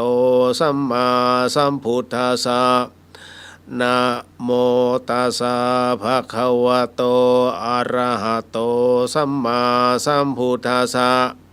ต่อไปก็จะเป็นการชุมนุมเทวดานะครับก็ขอให้ทุกท่านนั้นกำหนดจิตกำหนดใจใครก็ตามที่เคยเป็นพี่เป็นน้องเป็นผู้ที่มีพระคุณของเราเป็นเจ้ากรรมนายเวรของเราบัดนี้เราผู้มีจิตอันเป็นมหากุศลก็ได้ประกาศให้อโหสิกรรมเพื่อเป็นธรรมะทายทานก็ขอให้เชิญท่านทั้งหลายเหล่านั้นเนี่ยมาร่วมเป็นสักขีพยานด้วยมาร่วมโมทนาแล้วก็หากท่านใดที่มีจิตอันเป็นมหากุศลในการให้อโหสิกรรมก็ขอให้ทำไปพร้อมๆกับเราก็ขอเชิญด้วยเอาละฮะก็ขอให้ทุกท่านนั้นเตรียมตัวน้อมใจตามนะครับ สมันตาจักวาเรสุอัตราคาชันตุเทวตาสัทธมังมุนิราชสาสุนันดุสัขโมคทังสักเคกะเมจารูเปคิเรสิคารตเตจันตลิเควิมาเนทีเประเทจะคาเมตรุวนาคาเนเคหาวัตุมหิเขเตมภุมมาจยันตุเทวาชลทลวิสเมยคาคันธาพนาคาติทันตาสันติเกยังมุนิวรวจนังสาทโวเมสุนันตุธรรมสวนาการโรยามพะทันตาธรรมสวนาการโรยามพะทันตาธรรมสวนาการโรอายามพะทันตาต่อไปกล่าวตามนะฮะหรือว่าน้อมจิตตามนะโมทนาสาธุโมทนาสาธุโมทนาสาธุกับพระสัมมาสัมพุทธเจ้าทุกพระองค์โมทนาสาธุโมทนาสาธุโมทนาสาธุกับพระธรรมเจ้าทุกพระองค์โมทนาสาธุโมทนาสาธุโมทนาสาธุ กับพระอริยสังฆเจ้าทุกพระองค์โมทนาสาธุโมทนาสาธุโมทนาสาธุกับพระปัจเจกพุทธเจ้าทุกพระองค์โมทนาสาธุโมทนาสาธุโมทนาสาธุกับพระอัครสาวกเจ้าทุกพระองค์โมทนาสาธุโมทนาสาธุโมทนาสาธุกับพระอสีติมหาสาวกเจ้าทุกพระองค์โมทนาสาธุโมทนาสาธุโมทนาสาธุกับพระอรหันตสาวกเจ้าทุกพระองค์ขอพระบรมพุทธานุญาตขอพระองค์ทรงประทานพระวโรกาสให้ข้าพระพุทธเจ้าและคณะพร้อมด้วยพรหมเทพเทวดาทั้งหลายสรรพสัตว์ทั้งหลายสรรพเจ้ากรรมนายเวรทั้งหลายได้ทำพิธีขออโหสิกรรมในกรรมทั้งหลายทั้งปวงที่ข้าพเจ้าทั้งหลายได้เคยประมาทล่วงเกินแก่องค์พระศาสดาสัมมาสัมพุทธเจ้าพระธรรมเจ้าพระอริยสังฆเจ้าท่านผู้ทรงคุณพระคุณความดีและบารมีธรรมทั้งหลายด้วยกายก็ดีด้วยวาจาก็ดีหรือแม้ด้วยใจก็ดีนับแต่อดีต16อสงไขยแสนกันจนถึงปัจจุบันชาติเพื่อความหมดเวรสิ้นกรรมเพื่อมรรคผลนิพพานและความวิมุตติหลุดพ้นได้โดยง่ายในฉับพลันนี้ด้วยเถิดตั้งนะโมพร้อมกัน3จบครับนะโมตัสสะภะคะวะโตอะระหะโตสัมมาสัมพุทธัสสะนะโมตัสสะภะคะวะโตอะระหะโตสัมมาสัมพุทธัสสะนะโมตัสสะภะคะวะโตอะระหะโตสัมมาสัมพุทธัสสะต่อไปเป็นบทขอขมานะฮะซึ่งเราไม่รู้ว่าแต่ละภพชาติของเรานั้นเนี่ยเคยเป็นใครมาก่อนและเคยไปร่วงเกินอะไรใครมาก่อนดังนั้นก็ขอให้เป็นการขอขมาโดยรวมเลยแล้วกันนะฮะว่าตามเนาะสัมมาสัมพุทโธประมาเทนะทวารตเยนะกตังสัพพังอปราทังขมตุโนพันเตสวาขาโตภควตาธัมโมปมาเทนะทวารตเยนะกตังสัพพังอปราทังขมตุโนพันเตสุปฏิปันโนภควโตสาวกสังโฆปมาเทนะทวารตเยนะกตังสัพพังอปราทังขมตุโนพันเตรัตนตเยปมาเทนะทวารตเยนะกตังสัพพังอปราทังขมตุโนพันเตสังโฆอริยสังโฆปมาเทนะทวารตเยนะกตังสัพพังอปราทังขมตุโนพันเตเถเรมหาเถเรปมาเทนะทวารตเยนะกตังสัพพังอปราทังขมตุโนพันเตทานบารมีทานอุปบารมีทานปรมัตถบารมีศีลบารมีศีลอุปบารมีศีลปรมัตถบารมีเนกขัมมะบารมี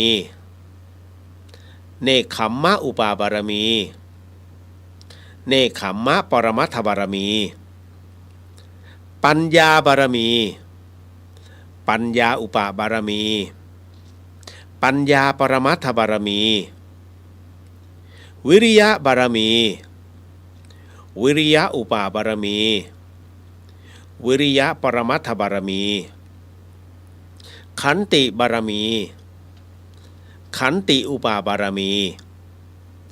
ขันติปรมัตถบารมีสัจจะบารมีสัจจะอุปบารมีสัจจะปรมัตถบารมีอธิษฐานบารมีอธิษฐานอุปบารมีอธิษฐานปรมัตถบารมีเมตตาบารมีเมตตาอุปบารมีเมตตาปรมัตถบารมีอุเบกขาบารมีอุเบกขาอุปบารมี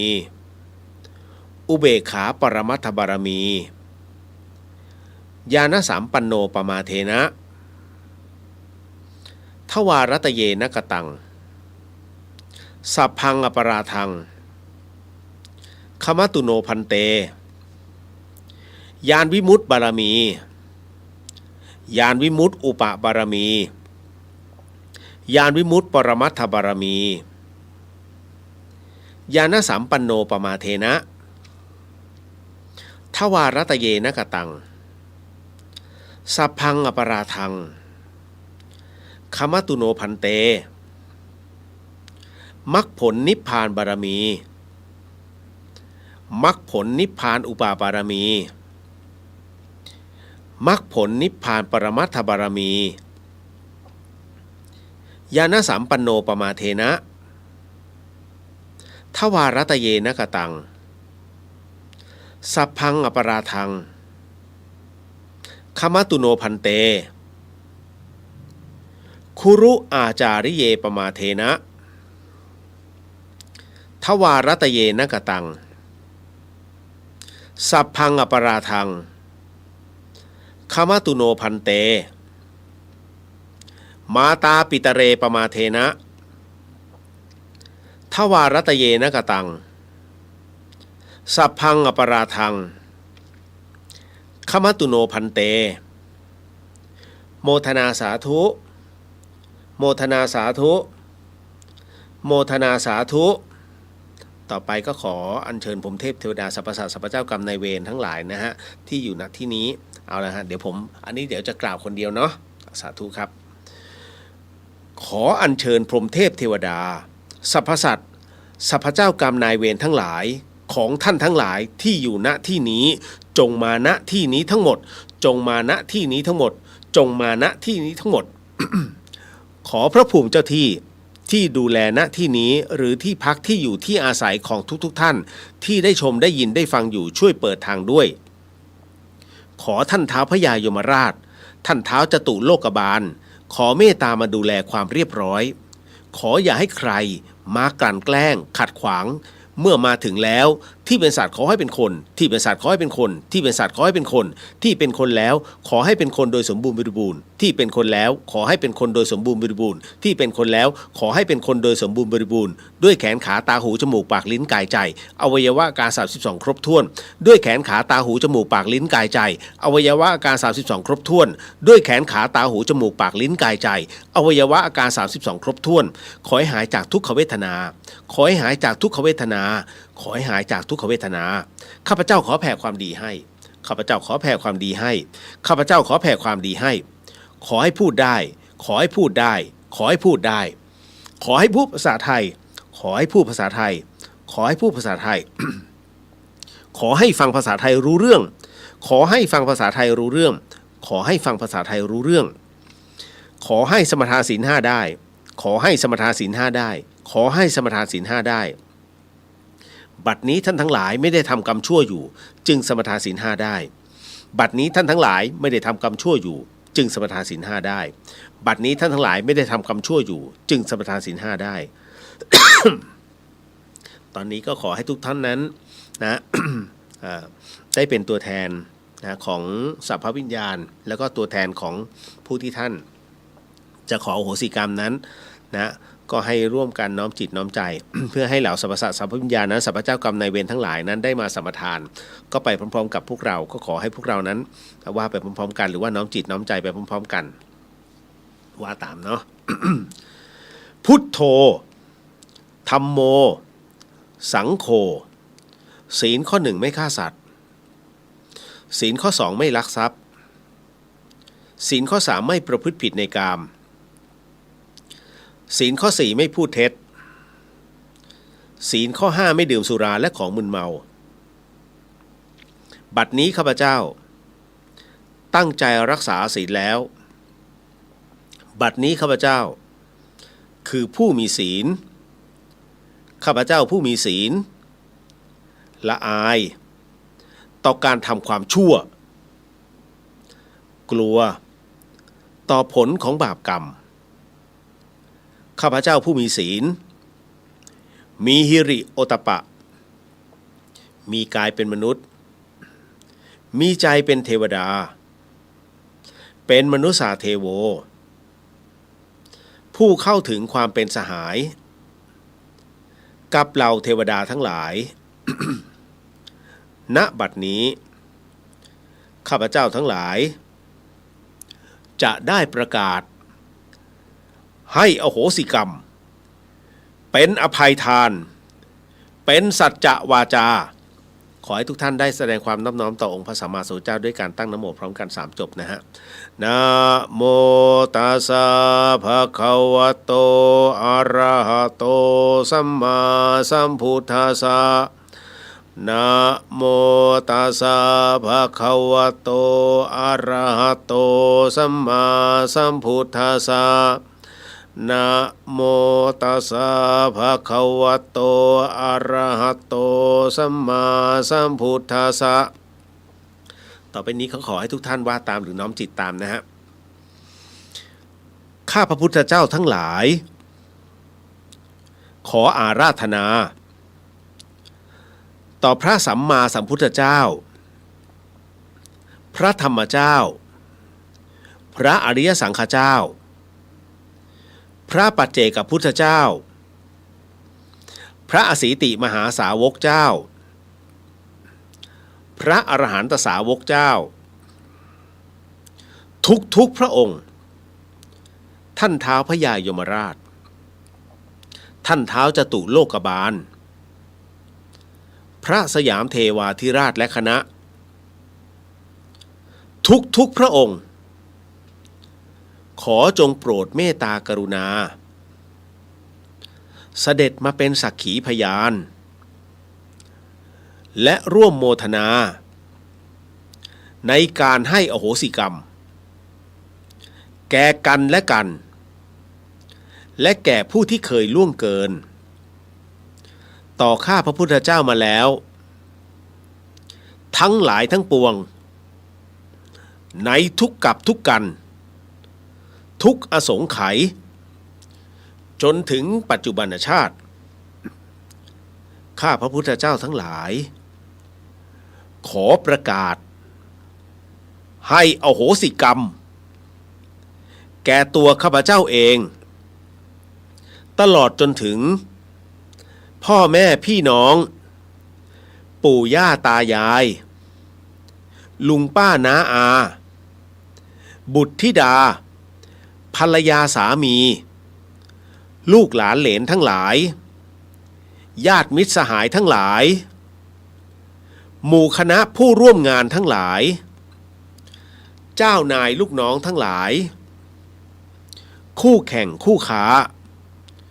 คู่รักคู่แค้นคู่บุญคู่กรรมทั้งหลายครูบาอาจารย์ทั้งหลาย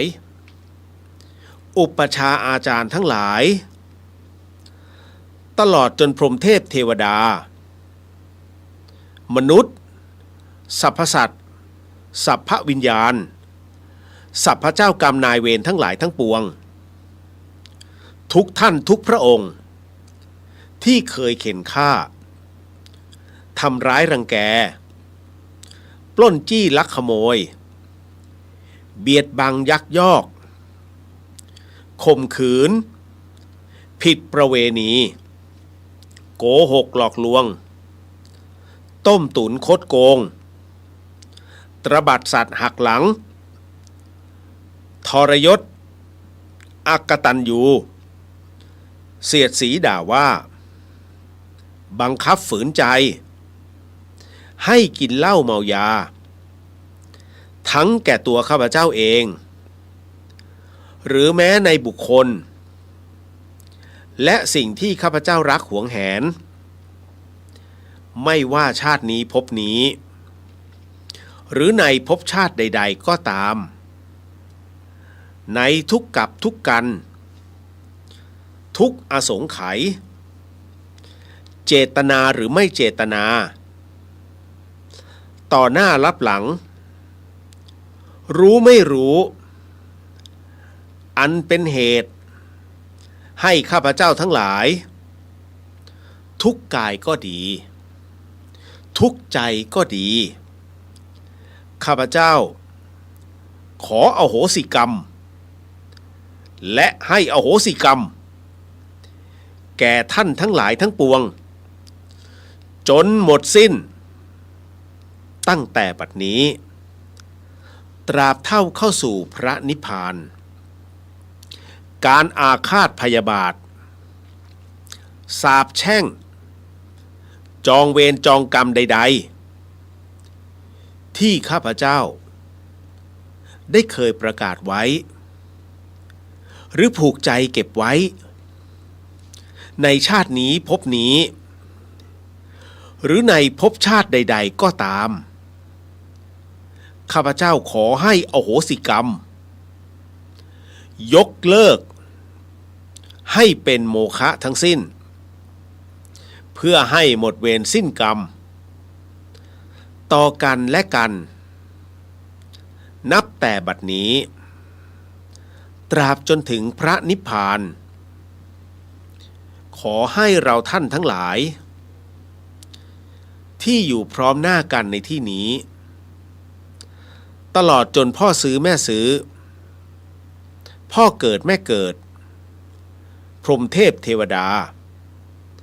ที่ปกปักรักษาข้าพเจ้าทั้งหลายจงทราบว่าบัดนี้ข้าพเจ้าทั้งหลายได้ให้อโหสิกรรมแก่กันและกันแล้วและจะไม่เอาการกระทำทั้งหลายในอดีตมาเป็นเหตุทำร้ายทำลายหรือเบียดเบียนซึ่งกันและกันอีกต่อไปข้าพระพุทธเจ้าทั้งหลายขอโมทนาความดีกับสมเด็จพระสัมมาสัมพุทธเจ้าพระธรรมเจ้าพระอริยสังฆเจ้าพระปัจเจกพุทธเจ้าพระอสีติมหาสาวกเจ้าพระอรหันตสาวกเจ้าทุกพระองค์ท่านท้าวพระยายมราชท่านท้าวจตุโลกบาลพระสยามเทวาธิราชและคณะทุกพระองค์ที่โปรดเมตตากรุณาเสด็จมาเป็นสักขีพยานในการให้อโหสิกรรมของข้าพระพุทธเจ้าทั้งหลายโมทนาสาธุโมทนาสาธุโมทนาสาธุด้วยอานิสงส์แห่งการให้อโหสิกรรมนี้ขอให้เจ้ากรรมนายเวรทั้งหลายทั้งปวงของข้าพเจ้าจงกรุณาให้อโหสิกรรมแก่ข้าพระพุทธเจ้าโดยง่ายเทินโมทนาสาธุโมทนาสาธุโมทนาสาธุขอให้กรรมทั้งหลายทั้งปวงจงเป็นอโหสิขอให้กรรมทั้งหลายทั้งปวงจงเป็นอโหสิขอให้กรรมทั้งหลายทั้งปวงจงเป็นอโหสิขอให้วิบากกรรมชั่วและโรคภัยทั้งหลายทั้งปวงจงยุติการส่งผล ขอให้วิบากกรรมชั่วและโรคภัยทั้งหลายทั้งปวงจงยุติการส่งผลขอให้วิบากกรรมชั่วและโรคภัยทั้งหลายทั้งปวงจงยุติการส่งผลขอให้วิบากกรรมดีทั้งหลายทั้งปวงจงส่งผลสำเร็จขอให้วิบากกรรมดีทั้งหลายทั้งปวงจงส่งผลสำเร็จขอให้วิบากกรรมดีทั้งหลายทั้งปวงจงส่งผลสำเร็จโมทนาสาธุโมทนาสาธุโมทนาสาธุขอให้ข้าพเจ้า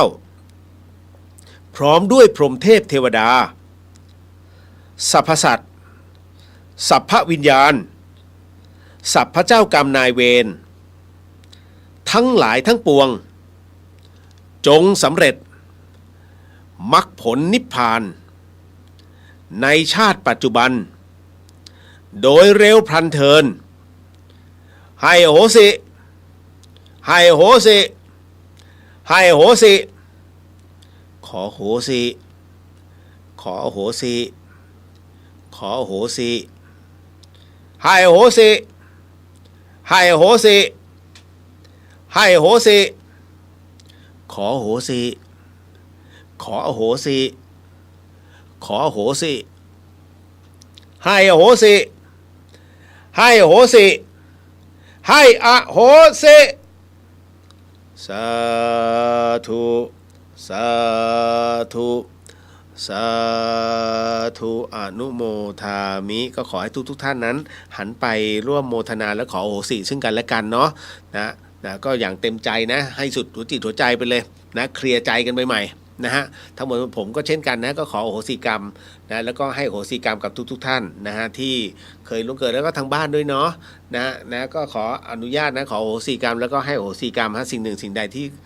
อาจจะพังเผลอนะฮะพูดจาล่วงเกินไปหรือว่าเอาสนุกเขาว่าอาจจะเป็นที่ไม่พอใจก็ขอโหสิด้วยเช่นกันนะฮะก็สำหรับบุญกุศลก็ขอมอบกับ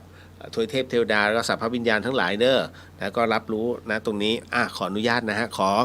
อัญเชิญเทวดากลับก่อนนะฮะ ทุกขปัตตาจนิทุกขพยาปัตตาจนิปยาโสกปัตตาจนิโสกาโหนตุสัพเพปิปานิโนเอตาวตาจามเหหิสัมภทาปุญญสัมภทังสัพเพเทวานุโมทันตุสัพพสัมปติสิทธิยาทานังทะทันตุสัทธายาสีรังลักขันตุสัพพทาภาวนาภีรตาโหนตุขันตุเทวตาคตาสัพเพพุทธาภลาปัตตาปัจเจกานันจะยังพระลังอรหันตานันจะเตเชนารักขังพันธาเมสาภะโส เอาละฮะก็ต่อไปก็เป็นช่วงของลาศีลเมื่อกี้ศีล8จำได้ไหม นะถ้าท่านพอใจที่จะติดศีล8ไว้ก่อนก็ได้นะแต่สำหรับหลายๆท่านที่ยังไม่ได้ทานข้าวแล้วอยากไปทานข้าวลาศีลเนาะว่าตามเด้อสาธุสาธุสาธุพุทโธธัมโมสังโฆศีลข้อ1ไม่ฆ่าสัตว์ศีลข้อ2ไม่ลักทรัพย์ศีลข้อ3ไม่ประพฤติผิดในกามศีลข้อ4ไม่พูดเท็จศีลข้อ5ไม่ดื่มสุราและของมึนเมาบัดนี้ข้าพเจ้าตั้งใจรักษาศีลแล้วบัดนี้ข้าพเจ้าคือผู้มีศีลด้วยอำนาจแห่งเบญจศีลขอให้ข้าพเจ้าพร้อมด้วยครอบครัวจงมีความสุขมีความเจริญมีสุขภาพแข็งแรงไม่มีศัตรูหมู่มารใดๆมาก้ำกลายเราได้ขอบุญนี้จงถึงบิดาบารดาข้าพเจ้าขอบุญนี้จงถึงแด่ครูบาอาจารย์ข้าพเจ้าขอบุญนี้ จงถึงแด่ทวยเทพเทวดาของข้าพเจ้าและขอบุญนี้ไปจนถึงทุกสรรพสิ่งให้ได้รับบุญของข้าพเจ้าในเบญจศีลนี้ด้วยเทินสาธุสาธุสาธุโมทนาสาธุนะฮะแล้วก็ให้อโหสิแล้วก็ขออโหสิกับทุกท่านด้วยเช่นกันนะฮะมีผู้ถามมาว่าทำไมต้องเน้นอโหสิให้อโหสิอันสุดท้ายคือหลวงพี่ภัสกรท่านได้บอกเอาไว้ว่าให้กระแทกเข้าไปนะฮะคำว่าให้อโหสินะฮะคือขออโหสิเนี่ยเราขอเขาเราต้องนอบน้อมแต่เวลาให้อโหสิก็คือเราเต็มใจอย่างยิ่งเป็นการแสดงความเต็มใจอย่างโดยแท้ให้อโหสินั่นแหละฮะนั่นคือเหตุว่าทำไมต้องเน้นเขาเรียก3ตัวตรง นะสามคำสุดท้ายเนาะนะฮะก็ทั้งหมดทั้งมวลขอโมทนาบุญในขึ้น15ค่ำนี้ด้วยไม่ได้ก็ไม่มีโอกาสมากนักนะฮะด้วยสุขภาพด้วยแล้วก็ด้วยระยะด้วยเวลาด้วยฮะแล้วก็ยังคงดำเนินการเรื่องกุฏิยังดำเนินการสร้างอยู่ตอนนี้ก็เหลือก็คือทยอยโอ้โหมันเหล็กอะไรพวกนี้มันขึ้น แต่ว่าดีว่ามีครบแล้วก็ยังนิดๆหน่อยๆก็ประเภทก็เหลือแค่สายไฟกับท่อประปาก็คงจะจบนะฮะอันนี้ก็ขอโมทนาบุญนะฮะคือผมไม่ค่อยได้อัปเดตเพราะว่าไม่ค่อยได้อยู่นะแต่ก็จะให้หลวงพี่โยนะเจ้าของกุฏิพยายามส่งรูปมาท่านก็ถ่ายกว้างๆไว้ผมก็มีแต่รูปซ้ำๆก็เลยไม่ได้โพสต์ นะฮะแต่จริงๆแล้วทำอยู่นะครับไม่ได้เปิดรับเพิ่มเติมเพราะว่ามันพอนะที่ท่านได้เอาไว้คือถามว่ามันพอมันจริงมันไม่พอหรอกเพียงแต่ว่าเราพยายามเอาไอ้นู่นไอ้นี่มาผสมผสานทำให้มันพอให้ได้กุฏิพระนะฮะไม่ใช่คอนโด นะฮะวัดฝายหินเน้น ทำให้ภิกษุอยู่ปฏิบัตินะฮะไม่ได้เน้นให้อยู่สบาย นะฮะ ก็ขอโมทนาสาธุขออนุญาตนิดนึงนะฮะหลายๆท่านไม่ได้จอยบอกขอโหสิให้โหสิกับทุกท่านเช่นการพิวทิศขอโหสิให้โหสิพี่บนวัน ขอโหสิให้โหสิครับ คุณแพมขอโหสิให้โหสิเนาะสุดหัวใจไม่มีเงื่อนไขครับผมคุณเพนขอโหสิให้โหสิพี่เลียแล้วครับพี่ทุกท่านค่ะนะสาธุสาธุขอโหสิให้โหสิกับทุกท่านเช่นกันคุณจินชาให้โหสิขอโหสิกับทุกท่านทุกสรรพสิ่งทุกมิติไม่มีเงื่อนไขไม่มีข้อแม้ยกเว้นไม่มีข้อยกเว้นใดๆสาธุสาธุค่ะสาธุครับเช่นกันนะฮะ คุณศิลาวลีโมทนาสาธุค่ะนะฮะคือจริงต้องบอกคุณกนกรักสาธุให้โหสิขอโหสิค่ะสาธุครับนะฮะตามมาทีหลัง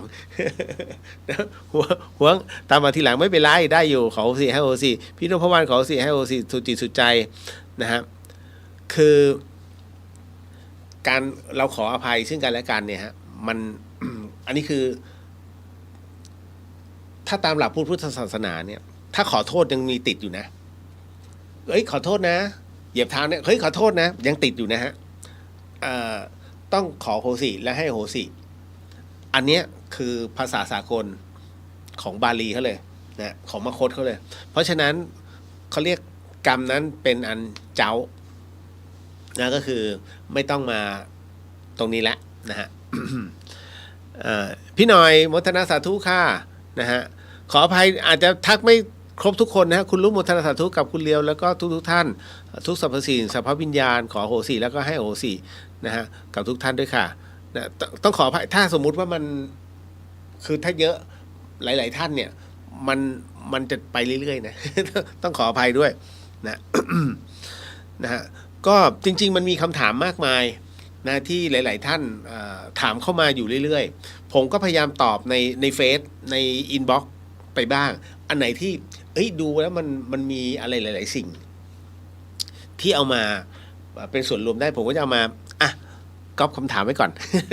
นะมันก็จะประมาณนี้ฮะเพียงแต่ว่ามันไม่มีโอกาสที่มันคือด้วยสถานที่ถ้าผมไปไลฟ์สด เสียงทั้งรถมันก็ทั้งคนงงงี้ไม่ได้ก็เลยดูแล้วมันไม่สงบพอมันไม่สงบเนี่ย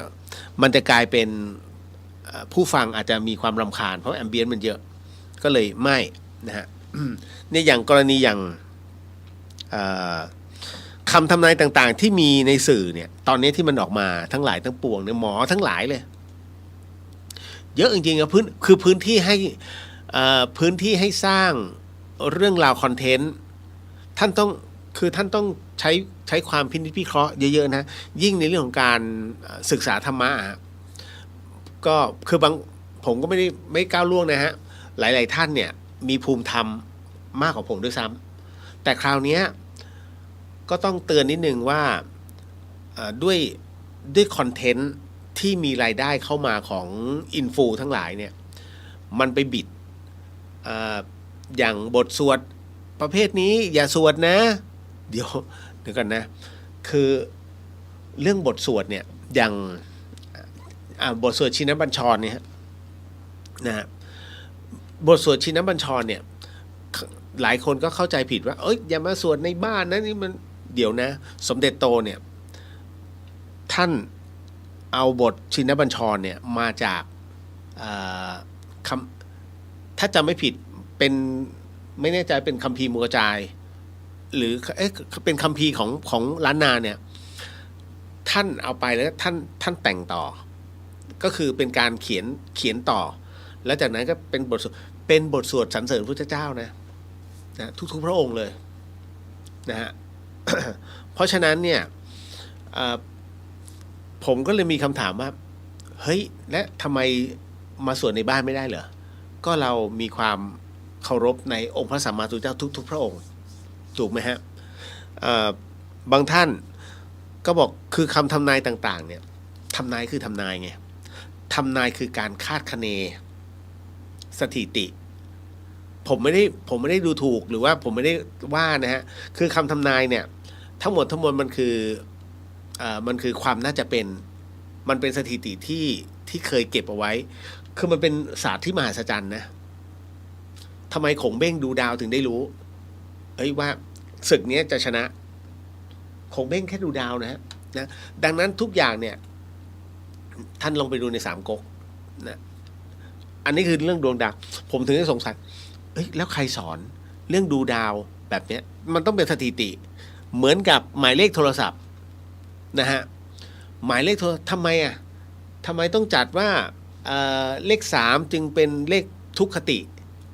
มันก็มีที่มาที่ไปไงถูกไหมฮะเลขอะไร1จันทร์ถูกไหมฮะเลข2ดาวอังคารเลข3ดาวพุธไม่ใช่ป่ะเดี๋ยวผมลืมแล้ว ไม่ได้ดูนานคือทิ้งเลยเพราะว่าผมมองว่าการดูตัวเลขแล้วมันเข้าตัวนะฮะแต่ศูนย์เนี่ย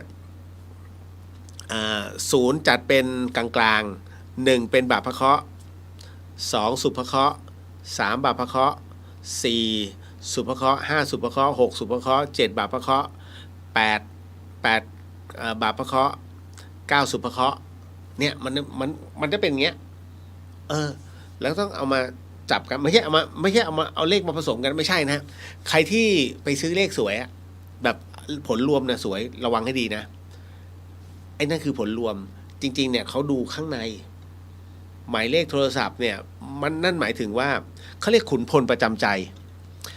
คือมันเป็นกองหนุนนะฮะอย่างคนที่มีอารมณ์ร้อนคือเป็นประเภทดาวอังคารน่ะถึงไหนถึงการลบก็ลบต่อยก็ต่อยลุยก็ลุยไอ้พวกนี้ต้องแจกเลข2เยอะๆเอาไป2มันจะได้ซอฟลงชีวิตมันจะได้ซอฟลงเลขคือมันก็จะมีมันเขาเรียกเป็นเลขแก้ทางนะฮะใครที่เป็นคนที่ขยันในเรื่องของการค้าขายเฮ้ยค้าขายเงี้ยงั้นเราอยากทำไอ้นู่นทำนี่คือคิดเยอะเพราะฉะนั้นพวกเนี้ยเมื่อมีเลขค้าขายคุณต้องมี97เขาเรียกเป็นเลขแตกแขนงแตกสาขาแล้วมันสามารถทำได้จริงแล้วมันส่งเสริมคือมันจะมีทริคอย่างเงี้ยฮะมันเป็นอย่างนี้นะมันจะมีเลขผสมแต่ แต่อย่าไปเอาเลขรวมถ้าเลขรวมอ่ะเขาหลอกขายคุณ เพราะมันถ้าคุณเอาเลขสุภเคราะห์อย่างเดียวแล้วดีทั้งหมดเนี่ยแล้วไอ้ที่เสียมันขายไม่ได้ไงผมมาเตือนเรื่องเลขแบบนี้เยอะแล้วนะฮะก็เลยบอกว่าอ่ะก็ดูกันเอาเองแต่มันคือขุนพลเขาเรียกว่ากองหนุนของเราแค่นั้นมีผลกับชีวิตไหมย้อนกลับไปเมื่อปีสามผมผมใช้คำว่าปี30แล้วกันตอนนั้นมือถืออ่ะยังเป็นรุ่นไอ้นี่เป็นมือถือดาวเทียมนะของอีลิกสัน200,000น่ะที่เป็นกระเป๋าแบบเนี้ยปี30ไอ้ที่มาจากโนเกียมันจะมีเพจโฟนมันมีแพ็คลิงก์ฮัตชิสันใช่ไหมผมรู้ว่าหลายๆคนทันอยู่เอ้ยแล้วเดี๋ยวนี้เขายังใช้กันอยู่หรือเปล่าอะไอแพ็คลิงก์อะไรพวกเนี้ย ผมก็ไม่รู้ นะฮะอุ๊ยลืมขอสิเตือนด้วยขอบคุณนะที่เตือนให้พรยังไม่ได้ให้พรเลยนะฮะคุณยุ้ยบอกให้โอโหสิขอโอโหสิครับคุณเทนเซปเทมเบอร์ขอโอโหสิให้โอโหสิทุกท่านเช่นกันครับขอโอโหสิและให้โอโหสิขออนุญาตนิดนึงอุ้ยผมก็ลืมขอบคุณนะครับที่เตือนเดี๋ยวรับพรก่อนเด้อ สาธุสาธุ สัพพพุทธานุภาเวนะสัพพธรรมานุภาเวนะสัพพสังขานุภาเวนะพุทธรัตนังธรรมรัตนังสังฆรัตนังตินนังรัตนานังอานุภาเวนะจตุรสีติสหัสธรรมขันธานุภาเวนะปิตกัตยานุภาเวนะชินสาวกานุภาเวนะสัพเพเตโรคาสัพเพเตพยาสัพเพเตอันตรายาสัพเพเตปัทวาสัพเพเตตุนิมิตาสัพเพเตมังคราวินาสันตุอายุวัฏโกธนวัฏโกสิริวัฏโกยศวัฏโกพลวัฏโกวรรณวัฏโกสุขวัฏโกโหตุสัพพทาทุกขโรคพยาเวราโสกาสัตตุจุปัทวะอเนการตรายาปิวินาสันตุจเตชะสาชัยสิทธิทนังลาพังโสถีภคยาสุขังพลังสิริอายุจวันโนจะโพคังวุฒิจะยสวาสัตวสาจะอายุจะชีวสิทธิพระวันตุเตสาธุสาธุสาธุ นะปีใหม่เดือนนี้ปีใหม่แล้วนะครับก็ขออำนวยอวยพรทุกท่านร่ำรวยนะฮะ นะไม่ต้องรวยไม่ไหวนะฮะเอาแบบขอให้ร่ำรวยก็พอคือให้เรามีกินมีใช้อยู่ตลอดเวลานะ เดี๋ยวเข้าตัว นะมีอะไรแบบสนุกเยอะนะนิดนึงอ๋อ1 อาทิตย์2 จันทร์ฮะอ๋อ3 อังคาร4 พุธ5 พฤหัส6 ศุกร์7 เสาร์8 ราหู9ว่าพลูโต0 มฤตยูค่ะสาธุครับนะฮะโอ้ผมชอบตัวนี้ผมมีกองหนุน นะหลายๆท่านคือเวลาเราพลาดผมไม่ได้เก่งนะเพียงแต่ว่าเรารับรู้ว่าแต่ละศาสตร์มันประมาณไหนนะฮะแล้วก็ท่านใดเดือดร้อนมาเนี้ยผมก็จะไปที่วัดนี้ผมก็จะส่งต่อนะฮะคือเพราะเรารู้ไงว่าตรงนี้เขามีตรงนี้เราก็อย่างน้อยเขามีที่ปรึกษาหลายๆคนเนี่ยทุกข์มากเอาจริงนะแล้วก็คุณสุภาพสตรีกับคุณสุภาพบุรุษทั้งหลายเดี๋ยวเอาสุภาพสตรีกันนะฮะก็อย่าไปหลงเชื่อเวทมนต์อะไรต่างๆนานานะฮะท่านมีความมั่นใจในตัวเองจบแล้วฮะท่านเป็นคนที่มีศีลท่านมีความมั่นใจในตัวเองเชื่อมั่นในตัวเองนะฮะยึดหลักศีลธรรมเป็นดีที่สุดนะคือท่านไม่ต้องไปไขว้เขวมาฮะไปสำนักนี้ไม่ต้องฮะไม่ต้องไปหลงเชื่อคำทำนายทายทักบทเริ่มต้นเนี่ยราศีไม่ดีนะมารดน้ำพระปู่ไปที่สำนักพระปู่ไม่ต้องบอกเลยหนูอาบน้ำเองได้ค่ะ คือต้องบอกนะฮะมิจฉาชีพเนี่ยจะเอาคำว่าดวงไม่ดีนะฮะดูแล้วมี เนี่ยหน้าดำนะโชคชะตาถามคำว่าหน้าดำเนี่ยถามว่ามันเห็นเหรอคือคนที่จะเห็นกายทิพย์เราได้เนี่ยนะฮะคนที่มันต้องผ่านการฝึกพอสมควรนะอยู่ๆไปทักหน้าดำนะเนี่ยกายทิพย์ดำเห็นด้วยเหรอไหนวาดซิเป็นไงนะฮะคือผมอะเป็นประเภทที่อย่ามาพูดอย่างนี้กับผมไม่งั้นผมก็จะอย่างนี้เลยไหนวาดซิเหมือนกับวัดที่เดี๋ยวนะอะไรนะวัดชัยเชษฐ์ที่อยุธยาผมก็ไปกับเพื่อนไม่รู้มันฟังอยู่เมเพื่อนผมผู้ชายนะฮะ ก็ไปถ่ายไปเจอร่างทรงพระนเรศวรโอ้โหแบบแต่เป็นผู้หญิงนะเดินทุกคนกราบโอ้โหไปตรงนั้นนี่คือร่างทรงพระนเรศวรโอ้ทุกคนเนี่ยคือคนไทยที่ถูกมอมเมาง่ายๆนะฮะคือพอเห็นเป็นร่างทรงปุ๊บรีบนั่งแล้วก้มหน้าคุณจบแล้วคุณจบแต่คุณก้มหน้าเหมือนกันเวลาพระพรมน้ำมนต์คุณชอบก้มหน้าทำไมเหรอต้องให้โดนหัวใช่ไหมนะฮะมันก็น่าแปลกไงคนเราเนี่ยไม่อยากเป็นหวัดแต่ฝนตกปุ๊บกูก้มหัวมันก็ลงหัวสิมันไม่วิ่งเงยหน้าเหมือนกันนะท่านจะเห็นอะไรดีๆเยอะเวลาพระท่านพรมน้ำมนต์ท่านไม่ต้องก้มหน้าแล้วก็ไม่ต้องเงยหน้าไม่ต้องนั่งนิ่งๆดูท่านพรมถ้าท่านกำลังพรมก็แค่หลับตาไม่ให้น้ำมนต์มันเข้าตาแค่นั้นเองแต่จริงๆการพรมน้ำมนต์นะฮะการพรมน้ำมนต์โดยแท้จริงเขาไม่พรมหัวเอาตามหลักเลยนะเราท่านคิดว่านี่คือการพรมไม่ใช่นะฮะน้ำมนต์น้ำเจริญพุทธมนต์เนี่ยโดยแท้จริงเขาแค่แตะที่บ่ายกเว้นว่าคุณขอร้องเขาช่วยพรมที่หัวนะครับหลวงตาก็จะเคาะให้แค่เคาะไม่ได้สลัดฟุบไอ้ที่สลัดเนี่ยคือคนมันเยอะเพราะฉะนั้นเราอ่ะจึงติดพรมน้ำมนต์แล้วพระปัจจุบันก็ติดการพรมน้ำมนต์แบบนี้จริงๆไม่ใช่ฮะเขาแค่เดินใกล้ๆก็เอาน้ำตึ้มแล้วก็ตีไหลให้รับรู้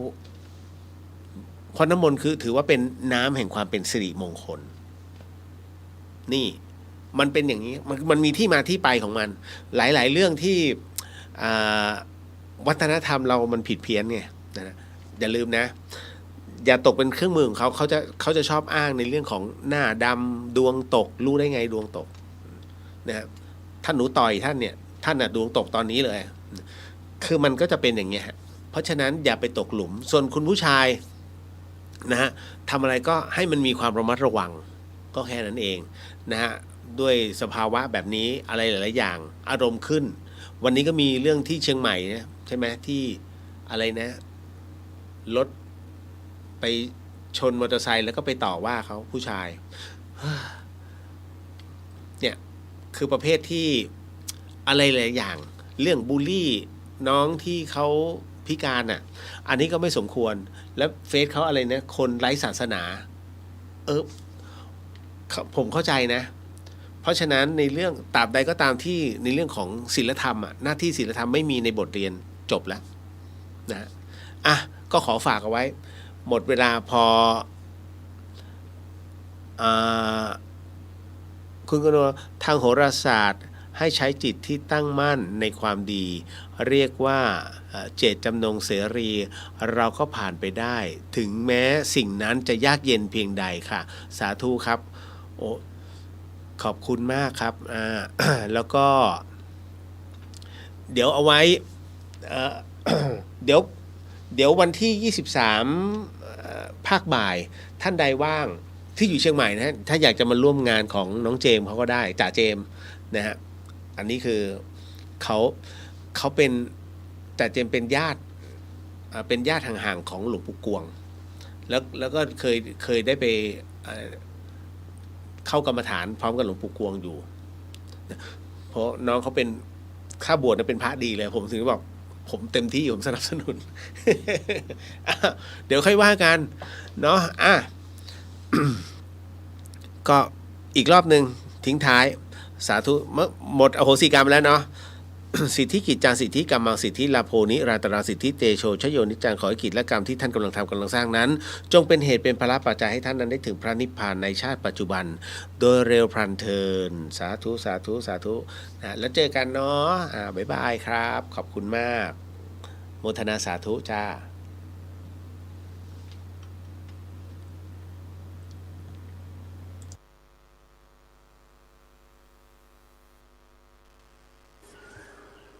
ขอกราบถวายความนอบน้อมแด่พระรัตนตรัยถวายความเคารพพระมหาเถระพระเถรานุเถระทุกท่านขอเจริญสุขญาติโยมสาธุชนที่กำลังติดตามรับฟังรายการจากสถานีวิทยุแห่งนี้ทุกท่านขอนำท่านผู้ฟังเข้าสู่รายการคดีโลกคดีธรรมพบกันในวันนี้วันแรม1 ค่ำเดือน 5วันนี้ตรงกับวันศุกร์ที่3 เมษายนพระพุทธศักราช2569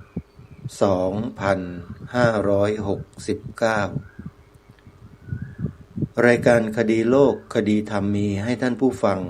ติดตามรับฟังกันเป็นประจำทุกวันทางสถานีวิทยุ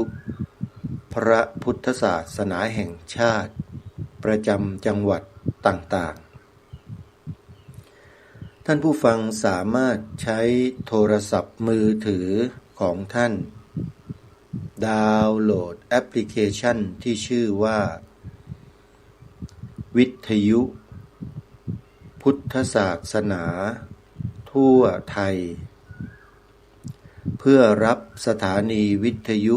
พระพุทธศาสนาแห่งชาติจำนวน40กว่าสถานีไว้ในโทรศัพท์ของท่านแล้วสามารถเปิดรับฟังได้โดยอิสระตลอด24ชั่วโมงสถานีวิทยุต่างๆที่ได้ถูกรวบรวมไว้ในแอปพลิเคชันดังกล่าวนี้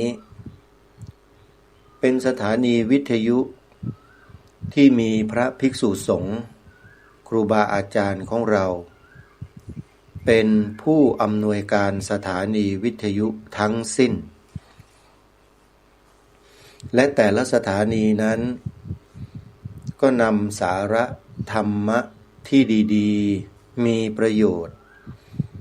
ซึ่งเป็นหลักธรรมคำสอนของพระสัมมาสัมพุทธเจ้ามาเปิดออกอากาศให้สาธุชนทั่วไปได้สดับรับฟังเพื่อศึกษาเรียนรู้ในพระธรรมคำสอนนั้นการดาวน์โหลดแอปพลิเคชันดังกล่าวจึงถือว่าเป็นมีความมงคลเป็นสิริมงคลต่อผู้ที่ดาวน์โหลดนั้นและยิ่งเราบอกต่อให้ผู้อื่นดาวน์โหลดด้วยเราก็จะได้บุญเพิ่มขึ้นอีกหลายเท่าเลยเพราะฉะนั้นการทำบุญโดยการบอกต่อให้ผู้อื่นดาวน์โหลดแอปพลิเคชันดังกล่าวจึงเป็นการทำบุญที่ได้อานิสงส์มากโดยเฉพาะได้ปัญญาเฉลียวฉลาดทันต่อสถานการณ์ทั้งปวงไม่ตกเป็นเครื่องมือของใครง่ายๆเป็นตัวของตัวเองอานิสงส์แห่งบุญดังกล่าวนั้นเราจะได้เป็นผู้ที่มีปัญญาเฉลียวฉลาดมีเหตุมีผลไม่ใช่เป็นคนที่ไหลไปตามกระแสที่เขาปั่นเราอยู่ตลอดกระแสที่เป็นไปอยู่ในโลกใบนี้ส่วนมาก เป็นกระแสลบที่เป็นเหตุเป็นปัจจัยให้เกิดอกุศลกรรมทั้งทางกายทางวาจาและทางใจอยู่ตลอดถ้าเราไม่สดับรับฟังพระธรรมคำสอนของพระสัมมาสัมพุทธเจ้าให้รู้เท่าทันกระแสเหล่านั้นเราก็จะตกเป็นเหยื่อของกระแสเหล่านั้นร่ำไปและการที่เราตกเป็นเหยื่อของกระแสเหล่านั้นเนี่ยมันมีโทษสำหรับคนเราทุกคนโทษในที่นี้ก็คือต้องทนทุกข์ทรมานอยู่กับสิ่งที่เราไม่ปรารถนามากมายเพราะฉะนั้นเมื่อเราได้ศึกษาพระธรรมคำสอนของพระสัมมาสัมพุทธเจ้าแล้วเนี่ยเราจะได้รู้จักโลกใบนี้ได้ดียิ่งขึ้นรู้จักชีวิตมากขึ้นแล้วยิ่งถ้าเราได้นำมาปฏิบัติอย่างต่อเนื่องด้วยแล้วเนี่ยเราจะเพิ่มพูนความรู้เหล่านั้นมากมายกว่าที่เราคิดเยอะแยะเลยรู้เท่าทันทั้งทางโลกรู้เท่าทันทั้งทางธรรมเราจะเป็นผู้ที่ยืนอยู่บนที่สูงแล้วมองอะไรลงมาเห็นทุกสิ่งทุกอย่างได้โดยง่ายนี่คืออานิสงส์แห่งการที่เราฟังธรรมะเท่านั้นนะฮะการฟังนี่แหละทำให้เราได้เกิดความรู้มากมาย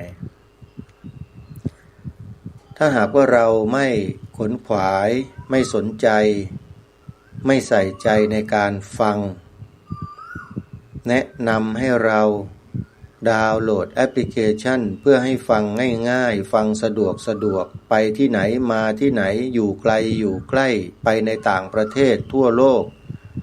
โทรศัพท์มือถือเครื่องเดียวที่เราดาวน์โหลดแอปพลิเคชันดังกล่าวนี้เราฟังธรรมะได้ทั่วโลกเลยหมายถึงว่าไปที่ไหนทั่วโลกเราก็ฟังได้เพราะมันเป็นระบบดิจิตอลใช้สัญญาณโทรศัพท์เป็นเหตุปัจจัยเพื่อเปิดธรรมะให้ฟังได้เทคโนโลยีเหล่านี้ทันสมัยมากถ้าเรารู้จักนำมาใช้ให้เป็นประโยชน์ก็จะเกิดประโยชน์แก่เรามากมายก่ายกองเพราะฉะนั้นการดาวน์โหลดแอปพลิเคชันวิทยุพุทธศาสนาทั่วไทยนี้จึงเป็นประโยชน์โดยส่วนเดียวไม่มีโทษต่อเราไม่เป็นโทษต่อใครทั้งสิ้นมีแต่ประโยชน์โดยส่วนเดียวจึงขอเชิญชวนศรัทธาสาธุชนทุกท่านพากันดาวน์โหลดแอปพลิเคชันนี้ไว้นะแล้วเราจะได้มีความรู้เพิ่มพูนยิ่งขึ้นอย่าใจแคบนะโยมเราเป็นชาวพุทธเรานับถือพระพุทธศาสนาเราศึกษาพระธรรมคำสอนของพระสัมมาสัมพุทธเจ้าแล้วอย่าเป็นคนใจแคบถ้าภาษาทางธรรมเขาเรียกว่าอย่าตระหนี่ถี่เหนียวนั่นเองอย่าหวงโยมอย่าหวงอะไรแม้แต่ชีวิตเราก็อย่าไปหวงมันนำมันมาใช้ให้เป็นประโยชน์ต่อส่วนรวมให้มากที่สุดไม่รู้สิคนอื่นท่านอื่นๆจะคิดยังไงก็ตามแต่สำหรับกระผมและอาตมาภาพแล้วเนี่ยไม่รู้จะหวงชีวิตไปทำอะไร หวงไปเพื่ออะไร แล้วที่ไม่หวงเนี่ยไม่ใช่หมายความว่าใช้มันทิ้งขว้างเอาไปทำในสิ่งที่ไร้สาระไม่เป็นประโยชน์ไม่ใช่นะครับเมื่อไม่หวงแล้วเนี่ยก็ต้องนำเอาชีวิตเนี่ยไปใช้ให้เป็นประโยชน์สูงสุดโดยเฉพาะแก่ส่วนรวมเนี่ยสำคัญมากท่านอื่นคนอื่นจะคิดอย่างไรไม่แต่สำหรับรายการคดีโลกคดีธรรมแล้วต้องขอบอกตามตรงว่าชีวิตที่มีอยู่เหลืออยู่อีกไม่กี่เวลาข้างหน้าเนี่ยก็ไม่รู้ละมันจะกี่ปีก็ช่างมันจะต้องทำหน้าที่ให้ดีที่สุดและต้องทำให้ผู้คนในสังคมได้มีสำนึกในความหวงแหนชาติบ้านเมืองพระบวรพุทธศาสนาและพระมหากษัตริย์ให้มากที่สุด3 สถาบันซึ่งเป็นเสาหลักของประเทศไทยของเรานี่แหละเพราะฉะนั้นศรัทธาสาธุชนญาติโยมทุกท่านเพียงแค่การฟังธรรมะเพียงอย่างเดียวเนี่ยนะทำให้เราเป็นอย่างนั้นได้จริงๆเป็นเหตุปัจจัยที่ทำให้เราเป็นอย่างนั้นได้จริงๆดูอย่างโยมแม่สุบินแสงสาคูดูอย่างโยมแม่จันทิพย์แสงทอง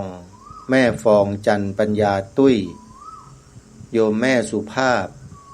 โยมสุกระโยมศรีนวลโยมแม่ศรีนวลทั้งหลายทั้งปวงเนี่ยเป็นต้นท่านเหล่านี้ฟังธรรมกันทั้งนั้นเลยและเมื่อฟังแล้วใจเขาหนักแน่นมั่นคงไม่หวั่นไหวง่ายๆไม่ไหลไปตามกระแสที่มีคนเขาสร้างขึ้นกระแสที่มีคนสร้างขึ้นนั้นเรียกว่ากระแสลบถ้าพวกเราไปดูไปฟังบ่อยๆจิตใจเราก็จะลบมีแต่เนกาทีฟเกิดขึ้นในใจตลอดคือมองโลกในแง่ลบโดยเฉพาะข่าวพระสงฆ์ที่ไม่ดีคนพวกนั้นแมลงวันพวกนั้นมุ่งนำเสนอผ่านสื่อแมลงวันของเขาอยู่ตลอดเพื่อให้พวกเราเนี่ยคิดลบเข้าใจลบพูดลบกระทำแต่สิ่งที่เป็นลบต่อพระภิกษุสงฆ์ถ้าเราไปเสพไปบริโภคสื่อแมลงวันที่เสนอข่าวพระสงฆ์ไม่ดีบ่อยๆมากๆบ่อยๆเสมอบ่อยๆจิตใจเราจะเป็นลบทันทีเกลียดโกรธไม่พอใจถึงขนาดสบถออกมาทางวาจาบ้างกล่าวฉินติฉินนินทาบ้างกล่าวร้ายป้ายสีบ้างส่อเสียดบ้างเพ้อเจ้อบ้างสารพัดสารเพเป็นลบไปหมดเลยจิตใจเราจะดีจะงามจะเจริญได้หรือไม่เป็นไปไม่ได้เพราะอะไรเพราะเราไปใช้หูใช้ตาของเราเนี่ยไปเสพไปบริโภคไปดูไปฟังสื่อแมลงวันชนิดนั้นอยู่ใจเราก็เลยติดลบไปตลอดแล้วใครก็ตามที่มีจิตใจติดลบในลักษณะดังกล่าวเนี่ยเป็นอันตรายนะพระสัมมาสัมพุทธเจ้าตรัสสอนเรื่องนี้ไว้ชัดเจนเรื่องของการจุติปฏิสนธิของสัตว์ทั้งหลายโดยเฉพาะมนุษย์อย่างพวกเราเนี่ยเมื่อเวลาใกล้จะตายเนี่ยนะ อารมณ์ที่เสพบ่อยๆฟังบ่อยๆมันจะมาปรากฏในขณะใกล้จะตายคนเราเวลาใกล้จะตายมันมีแรงไหมโยมมีแรงไหมแรงกายก็ดีแรงใจก็ดีแรงวาจาเหมือนอย่างเรามีสุขภาพมีชีวิตเป็นปกติเนี่ยมันเหมือนกันไหมโยมต่างกันลิบโลกเลยคนเราเมื่อเวลาใกล้จะตายเนี่ยมันหมดเรี่ยวหมดแรงหมดอะไรทุกสิ่งทุกอย่างหมดมันจะไปแล้วแต่มีอยู่สิ่งหนึ่งมันมีกำลังมากเลยก็คือจิตของเราเนี่ยและโดยเฉพาะสิ่งที่มันอาศัยจิตเกิดพร้อมจิตดับพร้อมจิตมีอารมณ์เดียวกับจิตไอ้ตัวนั้นแหละยิ่งร้ายเลยพระสัมมาสัมพุทธเจ้าทรงประทานชื่อให้เราได้ศึกษามันก็คือเจตสิกสิ่งนี้แหละที่ชาวพุทธส่วนมากไม่รู้เลยไม่รู้จักเลยว่าอะไรว่าเจตสิกแต่ถ้าคำว่าจิตเนี่ยพอรู้จักใช่ไหมแต่ก็รู้จักแบบงูปลากันทั้งนั้นแหละอันนี้ไม่ได้ว่านะโยมมันเรื่องจริงนะถ้าหากเราไม่ศึกษาให้ละเอียดเนี่ยเราจะไม่รู้จักมันเลยนะจิตกับเจตสิกเนี่ยมันมีอิทธิพลต่อชีวิตของมนุษย์และสิ่งทั้งหลายสัตว์ทั้งหลายทั้งปวงมายาวนานนับไม่ถ้วนแล้วเรานี่โชคดีแค่ไหนที่ได้ฟังพระธรรมคำสอนของพระสัมมาสัมพุทธเจ้าจนกระทั่งรู้จักมันน่ะแล้วมนุษย์ในโลกอีกกี่พันล้านล่ะกี่พันล้านคนที่ไม่ได้ฟังโยมแล้วเมื่อไม่ได้ฟังแล้วก็ทำกิจกรรมอะไรกันฮะหย่อนระเบิดใส่กันอยู่ทุกวันได้เห็นไหมเข็นฆ่าทำลายล้างกันอยู่ทุกวันแข่งแย่งชิงดีชิงเด่นแสวงหาอำนาจกันอยู่ในโลกใบนี้เห็นไหมล่ะอย่าไปอิจฉาเขาเลยว่าประเทศเขามั่งมีประเทศเขามั่งคั่งประเทศเขาพัฒนาแล้วอย่าไปอิจฉาเลยโยมนั่นแหละเวรกรรมทั้งนั้นอันนี้พูดแบบมีวิจารณญาณนะไม่ใช่พูดเพ้อเจ้อนะโยมพูดเรื่องจริงนะประเทศเหล่านั้นที่เขาพัฒนาอุตสาหกรรมเทคโนโลยีทั้งหลายทั้งปวงอยู่นะมุ่งเน้นแต่เรื่องพวกนั้นน่ะน่าสงสารมากไปดูประเทศที่เขาพัฒนาด้านวัตถุที่โดดเด่นที่พัฒนาและมีความเจริญมีเศรษฐกิจมีอะไรดีไปดูประเทศเหล่านั้นประชากรในประเทศฆ่าตัวตายกันทุกวันไม่ต้องยกตัวอย่างชื่อประเทศไหนหรอกพวกเราก็น่าจะทราบกันดีหลายๆประเทศประชาชนตกงานไม่มีงานจะทำเพราะระบบเศรษฐกิจที่ผูกขาดเอาไว้ทำให้ธุรกิจหลายๆธุรกิจล่มจมกันระเนระนาดหมดคนงานก็ตกงานไปนอนอยู่ข้างถนนเป็นโฮมเลสคนไร้บ้านในประเทศที่เขาบอกว่าพัฒนาแล้วทั้งอเมริกาทั้งยุโรปนี่คือเรื่องจริงนะท่านไปดูได้พิมพ์คำว่าคนไร้บ้านใน YouTube แล้วคุณจะเห็นภาพอันน่าสลดใจฝรั่งแท้ๆนี่แหละโยมไปนอนกันอยู่ข้างถนนไม่ต่างจากขอทานเลยอาตมาเห็นครั้งแรกเนี่ยไม่เชื่อสายตาตัวเองว่าเฮ้ยประเทศที่เจริญแล้วอย่างอเมริกามีคนประเภทนี้อยู่ด้วยเหรอโยมเพียบเลยเต็มเลยนะมันจะเพิ่มขึ้นอยู่ตลอดนะพวกโฮมเลสคนไร้บ้านที่ไม่มีที่อยู่ตกงานไม่มีจะกินมานอนกันอยู่ข้างถนนเต็มไปหมดเลยโดยเฉพาะแถวฟิลาเดลเฟียนิวยอร์กเมืองใหญ่ๆและอีกหลายๆเมืองเยอะแยะไปหมดลองพิมพ์คำว่า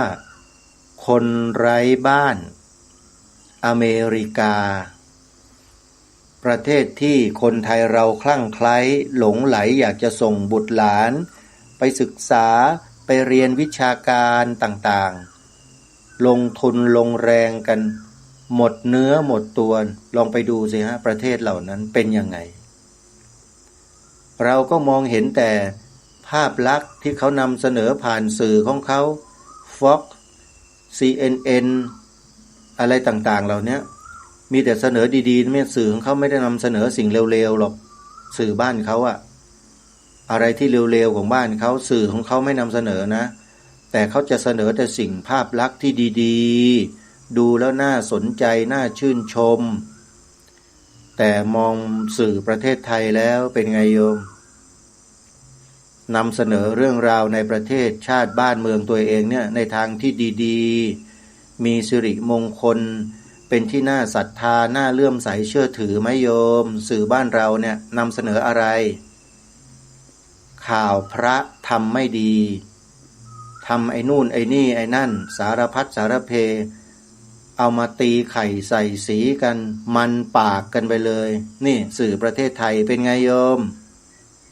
เห็นความแตกต่างหรือยังและพวกเราก็ชอบเสพชอบบริโภคชอบดูกันอยู่ตลอดแล้วใจเราเป็นยังไงเกลียดพระใช่ไหมโยมไม่พอใจไม่ชอบขี้หน้าใช่ไหมล่ะความรู้สึกอย่างนั้นมันมีไหมล่ะโยมนั่นแหละให้รู้ไว้ว่าเพราะเราไปเสพไปบริโภคไปดูสื่อพวกนี้อยู่จิตใจเรามันก็ตกต่ำเช่นนั้นด้วยเรียกว่าโดนกระแสลบครอบงำทั้งชีวิตเพราะจิตใจเราไม่พัฒนามันพัฒนาไม่ได้นะดูสื่อแมลงวันเนี่ยมันพัฒนาไม่ได้นะใจมันมีแต่จะตกต่ำนะท่านผู้ฟังขอบอกเลยว่าตกต่ำจริงๆในฐานะพูดในฐานะเป็นสื่อมาก่อนเป็นผู้บริหารสื่ออาตมานี่เป็นรองผู้อำนวยการสถานีโทรทัศน์นะโยมเป็นรองผู้อำนวยการสถานีโทรทัศน์นะโยมเป็นผู้บริหารสื่อมาก่อนจึงกล้าพูดได้ไงว่าใจมีแต่ติดลบดูสื่อทุกวันนี้โดยเฉพาะสื่อแมลงวันมันนำเสนอแต่เรื่องราวลบแล้วก็ลบตลอดแล้วจิตใจมันจะดีไหมคนไทยเราทุกวันนี้ดีไหมพิจารณาตัวเองกันให้ดีนะญาติโยมเวลาไปเจอไปพบพระสงฆ์ท่านเดินอยู่ตามตลาดบ้างไปเดินอยู่ในห้างสรรพสินค้าบ้างเวลาท่านไปที่นั่นที่นี่โยมมีความคิดความรู้สึกกับพระที่โยมเห็นอย่างไรนั่นแหละมันเป็นเครื่องพิสูจน์ว่าโยมนั้นใจมันลบหรือเปล่ามองในแง่ลบไงเพราะมันเสพบริโภคแต่เรื่องลบสื่อแมลงวันมันเอามาเสนอตลอดแล้วเราก็ไปยกปอปั้นสื่อแมลงวันกันแล้วอย่างเนี้ยความดีเจริญหรือความเลวเจริญกันแน่อันนี้ถามเฉยๆนะโยมไม่ได้ว่าใครนะให้เรานั้นรู้จักคิดโยมต้องคิดนะอยู่ในโลกใบนี้ต้องมีปัญญาคิดเราจะได้รู้เท่าเอาไว้กันรู้ทันเอาไว้แก้กระแสลบทั้งปวงได้แค่นั้นไม่พอนะเราต้องมาเพิ่มกระแสบวกให้กับใจของเราด้วยทำยังไงล่ะเพิ่มกระแสบวกไม่ยากเลยก็เปลี่ยนจากการเสพบริโภคดูฟังสื่อแมลงวันเปลี่ยนมาฟังสื่อแมลงผึ้งพลิกแค่นี้เองง่ายๆทำตามที่รายการคดีโลกคดีธรรมแนะนำโยมตอนต้นรายการอย่าลืมดาวน์โหลดแอปพลิเคชันวิทยุพุทธศาสนาทั่วไทยเอาไว้นะโยมนะครูบาอาจารย์ท่านพระครูจริยสารธรรมสู้อุตสาห์พัฒนาแอปพลิเคชันนี้ขึ้นมาด้วยตัวของท่านเอง เพื่อให้ชาวพุทธทั้งพระทั้งเณรทั้งเถรทั้งชีทั้งอุบาสกอุบาสิกาทั้งพุทธศาสนิกชนคนทั้งหลายทั้งปวงได้ใช้ประโยชน์พัฒนาจิตใจและชีวิตของเราให้สูงขึ้นด้วยการฟังนี่แหละเป็นสิ่งที่จะพัฒนาชีวิตเราได้จริงๆพัฒนาขึ้นมาในทางบวกด้วยอาตมาภาพจะให้ฉายาสื่อที่พระสงฆ์เราทำนี่ว่าสื่อแมลงผึ้งโยมรู้จักแมลงผึ้งไหมผึ้งอ่ะผึ้งหลวงผึ้งริ้นผึ้งอะไรก็แล้วแต่ที่เรารู้จักผึ้งเนี่ยสัญชาตญาณของผึ้งเนี่ยโยมมันจะไปหาอาหารตามที่ไหนตามป่าตามดงตามเขาตามสวนดอกไม้ที่มีเกสรมีน้ำหวานอันบริสุทธิ์ผึ้งจะไปหาอาหารตามที่เหล่านั้นที่งดงามที่สวยงามที่บริสุทธิ์แล้วแมลงวันล่ะโยมสัญชาติแมลงวันมันไปหาอาหารที่ไหนโยมกองขยะกองมูดกองคูดกองหมาเน่ากองสกปรกสัญชาตญาณของสัตว์ทั้งสองประเภทนี้อุปมาอุปไมยคล้ายๆกันหรือเหมือนกันกับมนุษย์บางประเภทที่ทำตัวคล้ายๆแมลงวันทำตัวคล้ายๆหรือเหมือนแมลงผึ้งก็อย่างที่ได้แยกแยะให้เราได้ฟังกันไปแล้วนั่นแหละแล้วเราจะคบหากับแมลงผึ้งหรือจะคบหากับแมลงวันชีวิตคนเราเนี่ยเลือกได้ตอนที่เรามีลมหายใจอยู่เนี่ยเลือกได้เลือกเลยเลือกอนาคตข้างหน้าได้ด้วยโดยการเลือกปัจจุบันนี่แหละเพราะฉะนั้นโอกาสของเรามีอยู่แต่เราไม่ไขว่คว้าโอกาสเหล่านั้นมากันเองอาตมาไม่ได้บังคับนะโยมแต่พูดแยกแยะพูดแจกแจงให้พวกเราท่านทั้งหลายได้ฟังกันเผื่อว่าเราจะคิดได้เข้าใจได้กันแล้วก็ปฏิบัติตามที่ครูบาอาจารย์ท่านแนะท่านสอนไม่ใช่อาตมาภาพนะโยมครูบาอาจารย์ที่ท่านจัดรายการวิทยุกันอยู่ในแอปพลิเคชันนั้นน่ะท่านมีแต่สิ่งดีๆมามอบให้กับพวกเราทั้งนั้นเลยเนี่ยอย่างก่อนรายการของอาตมาเนี่ยรายการมอเตอร์ธรรมของคุณนพอย่างเงี้ยก็เป็นสิ่งที่ดีนะก่อนหน้าของคุณนพก็รายการของธรรมวลีอย่างเนี้ยดีๆทั้งนั้นเห็นไหมของคุณหมอวานะก็ดีหลังจากรายการอาตมาก็ของท่านผู้ช่วยศาสตราจารย์ดร.บุญยวัฒน์บุญทวงศ์อย่างเงี้ยรายการดีๆทั้งนั้นโยมลองไปฟังดูเถอะนะหรือไม่ก็รายการของครูบาอาจารย์ในภาคเหนือนะก่อนที่จะเข้ารายการก็พากราบบูชาคุณพระรัตนตรัยก่อนอย่างเนี้ยมีแต่สิ่งดีๆทั้งนั้นโยมอาตมาไม่แนะนำสิ่งที่ไม่ดีให้โยมหรอกแล้วแนะนำอย่างเดียวเนี่ยไม่พอจะต้องเชิญชวนด้วยให้เราทำให้เราปฏิบัติการดาวน์โหลดแอปพลิเคชันนี้ก็ถือว่าเป็นการปฏิบัติในเบื้องต้นนำไปสู่การปฏิบัติในท่ามกลางและปฏิบัติในที่สุดทำให้เราได้เข้าใจได้เข้าถึงและจะได้พัฒนาชีวิตและจิตใจของเราเองได้ส่วนเนื้อหาสาระบางอย่าง ที่อาตมาภาพได้นำมาเผยแพร่มาบอกมากล่าวพวกเราชาวพุทธทั้งพระทั้งเนนทั้งเถรทั้งชีทั้งอุบาสกอุบาสิกาคฤหัสถ์ญาติโยมเป็นเรื่องของชาติบ้านเมืองของเราหรือพูดง่ายๆก็คือเป็นเรื่องส่วนรวมให้พวกเราคนไทยได้เห็นประโยชน์คุณค่าความสำคัญเมื่อเราเห็นประโยชน์คุณค่าและความสำคัญในสิ่งนั้นแล้วเราก็จะได้ตัดสินใจด้วยตัวของเราเองว่าเราเห็นแก่ตัวหรือเราเสียสละอันนี้แต่ละคนแต่ละท่านจะตัดสินใจตัวเองกันทางรายการไม่ได้ไปชี้บอกนะว่าท่านเป็นยังไงแต่ทุกคนตัดสินใจเองได้ด้วยวิธีการแนะนำเชิญชวนบอกต่อนี่แหละแล้วให้ทุกคนคิดพิจารณาตัวเองและตัดสินใจกันถ้าไม่พูดอย่างนี้ทุกคนก็เฉยๆนิ่งๆก็อยู่กันไปวันๆนึง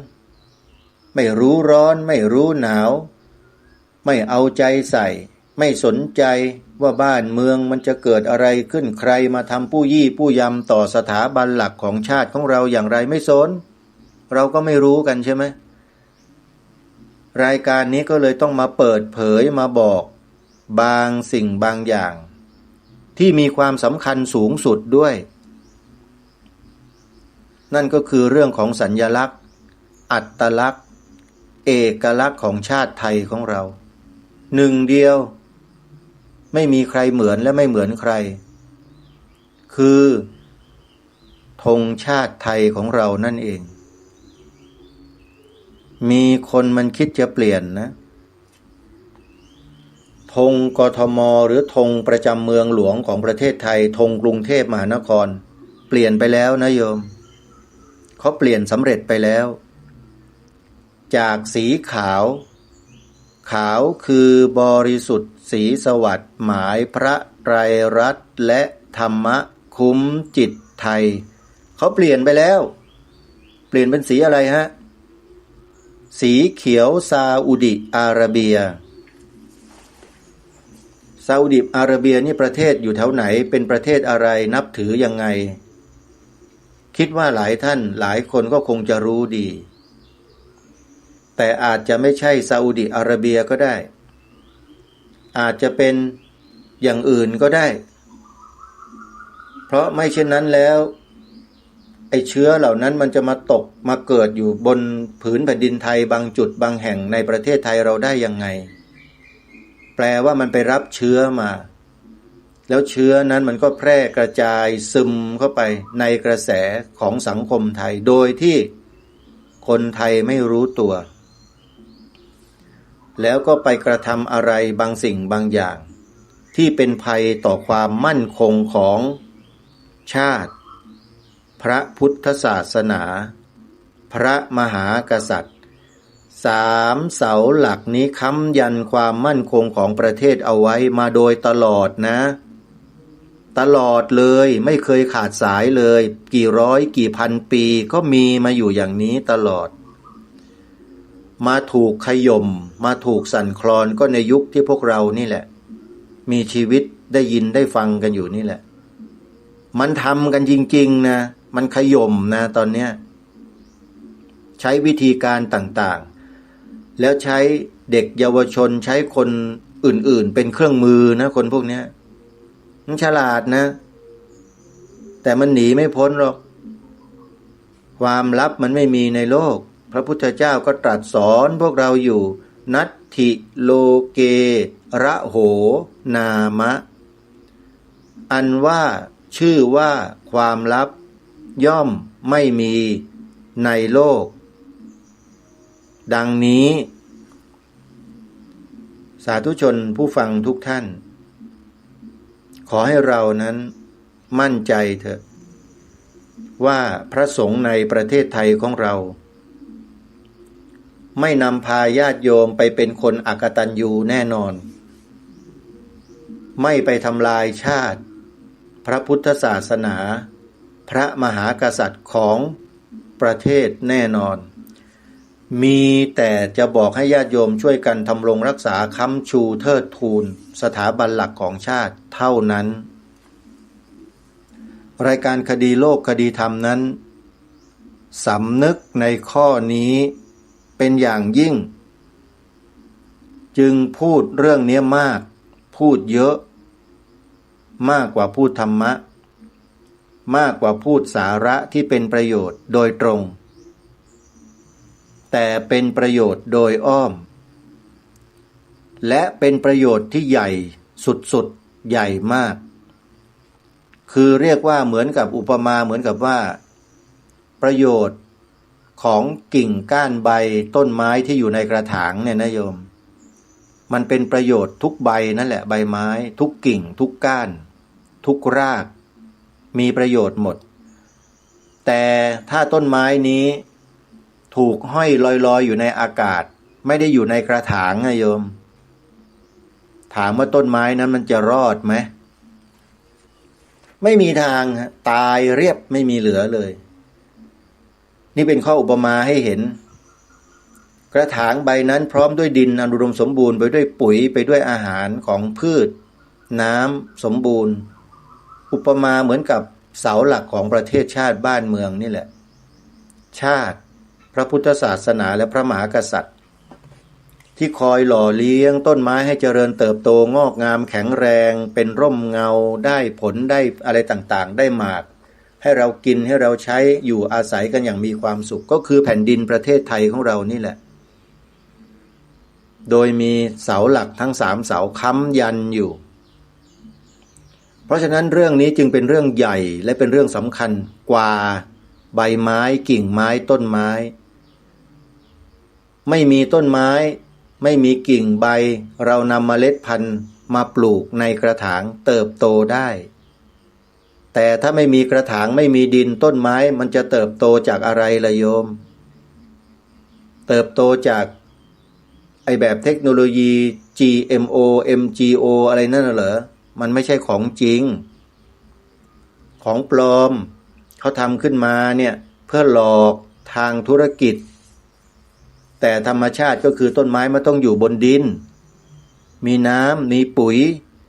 มีคนดูแลเอาใจใส่มันจึงจะเจริญเติบโตงอกงามไพบูรย์ให้หมากให้ผลเราเลี้ยงชีวิตทั้งทางตรงและทางอ้อมตลอดเวลานี่คืออุปมาอุปไมยให้ฟังเราคงจะเข้าใจในข้อนี้กันดีแล้วก็หวังว่าจะไม่ตำหนิรายการคดีโลกคดีธรรมอีกนะอย่าตำหนิเลยโยมมันบาปนะเจตนาการตำหนิเนี่ยมันเป็นเจตนาที่ไม่บริสุทธิ์เพราะมันเกิดจากความไม่รู้คนเราเมื่อมีความไม่รู้แล้วเราพูดเราคิดเราทำอะไรออกไปเนี่ยมันผิดพลาดง่ายนะโยมความไม่รู้เนี่ยแล้วเมื่อผิดพลาดไปแล้วถ้าไม่ขอขมากรรมเนี่ยมันไม่หลุดนะกรรมเนี่ยมันจะติดไปตลอดเลยนะขอฝากไว้เชียวเรื่องการขอขมากรรมเรื่องการไหว้ครูเรื่องการบวงสรวงเรื่องอะไรต่างๆนี่มันเป็นวัฒนธรรมประเพณีของบรรพชนของเรานะมีมาตั้งตั้งนานแล้วเป็นหลายพันปีหลายหมื่นปีมาแล้วโยมไม่ได้พูดเองนะครับครูบาอาจารย์หนังสือพุทธศาสนสุวรรณภูมิปกรณ์ที่รจนาขึ้นที่รวบรวมเรียบเรียงข้อมูลอันยากเย็นแสนเข็ญขึ้นโดยท่านเจ้าคุณอ่ำพระราชกวีอ่ำธรรมทัตโตครับเป็นพระสงฆ์ที่มีญาณพิเศษสามารถอ่านอักษรโบราณได้แบบง่ายดายมีรูปเดียวในโลกครับผมขอบอกได้เลยและหนังสือเล่มนี้ก็หายากไม่ได้หาได้ทั่วไปนะครับเพราะว่าพวกอิลูมินาติมันต่อต้านสุดๆเลย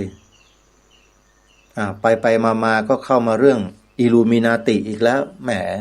จริงๆแล้วก็อยากจะพูดให้ฟังนะโยมแต่ว่าญาติโยมก็คงจะรับกันไม่ได้หรอก เพราะว่ามันเป็นเรื่องนอกโลกไม่ใช่เรื่องในโลกของเราแต่มันมาเกี่ยวข้องกับในโลกนี่แหละโดยตรงด้วยนะถ้าเราไม่ศึกษาไม่หาข้อมูลเราก็จะไม่ทราบไม่รู้หรอกก็ฟังแค่ชื่ออย่างเดียวไปก่อนแล้วกันถ้าใครสนใจก็ไปเสิร์ชหาเอานะอิลูมินาตินะก็จะได้รู้อะไรมากมายกว่านี้เยอะพระสัมมาสัมพุทธเจ้าของเราเนี่ยทรงทราบดีทราบทุกเรื่องทราบทุกสิ่งทุกอย่างหมดไม่มีเหลือเลยที่มนุษย์ในโลกนี้รู้ที่พระสัมมาสัมพุทธเจ้าไม่รู้ไม่มีนะมนุษย์ในโลกนี้รู้อะไรพระพุทธเจ้าเรารู้มากกว่านั้นเยอะแต่พระองค์ไม่ตรัสไม่สอนไม่บอกทำไมล่ะไม่มีประโยชน์อันนี้เป็นคำสอนของพระพุทธเจ้าตรงๆนะโยมที่พระองค์ไม่ตรัสไม่สอนไม่บอกพวกเราในเรื่องเหล่านั้นนะเพราะไม่มีประโยชน์ก็สอนอยู่เท่าที่เราเห็นเราดูเรารู้เราศึกษากันอยู่นั่นแหละอยู่ในตำรับตำราที่เรียกว่าคัมภีร์พระไตรปิฎก45เล่มนั่นนะโยมนั่นน่ะแค่นั้นแหละนิดเดียว45เล่มนั่นน่ะนี่แค่นิดเดียวนะโยมว่านิดเดียวไหมนั่นน่ะปุถุชนคนอย่างพวกเรานะมันไม่ได้มองว่านิดเดียวเราโอ้โหไม่ไหวละแค่หนังสือบางๆเล่มเดียวข่อยก็ขี้เกียจอ่านแล้วพระไตรปิฎกหนาทิ้ง700-800หน้าอย่างเงี้ย45เล่ม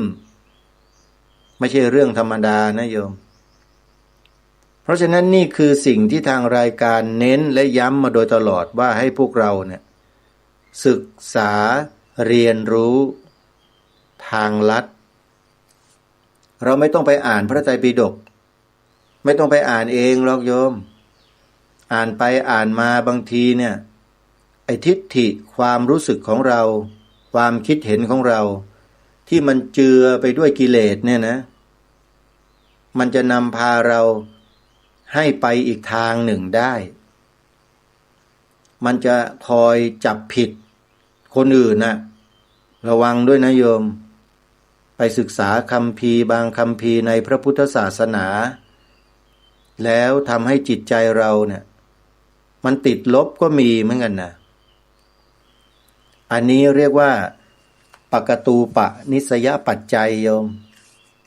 บางทีสิ่งที่เราว่าดีว่าเป็นกุศลว่าเป็นบุญเนี่ยบางทีมันเป็นเหตุปัจจัยให้เกิดอกุศลได้เหมือนกันนะโยมถ้าใครศึกษาเหตุปัจจัย24มหาปัฏฐานมาก็จะทราบในข้อนี้เป็นอย่างดีมันมีแล้วมันเป็นได้จริงๆนะนัตถิปัจจัยอัตถิปัจจัยอะไรต่างๆเหล่านี้มันเป็นไปได้ทั้งนั้นแหละโยมสิ่งที่ไม่มีเป็นปัจจัยให้เป็นแก่สิ่งที่มีอยู่ก็ได้สิ่งที่มีอยู่เป็นเหตุปัจจัยให้แก่สิ่งที่มันไม่มีอยู่ก็ได้อะไรจะมาละเอียดละออลึกซึ้งเท่ากับคำสอนของพระสัมมาสัมพุทธเจ้าเราเนี่ยไม่มีอีกแล้วไม่มีอีกแล้วโยมเทคโนโลยีวิทยาศาสตร์ระดับควอนตัมทั้งหลายที่กำลังฮิตกันอยู่ตอนเนี้ยขอบอกนะไม่ได้ดูถูกนะยังไม่ได้กระพีกของพระสัมมาสัมพุทธเจ้าเลยยังไม่ได้แม้แต่ขี้เล็บด้วยซ้ำไปพูดกันภาษาหยาบขออภัยด้วยนะฮะเด็กๆฮะควอนตัมควาร์กฟิสิกส์ต่างๆเนี่ยเด็กๆทั้งนั้นเลยถ้ามาเทียบกับคำสอนของพระสัมมาสัมพุทธเจ้าเนี่ย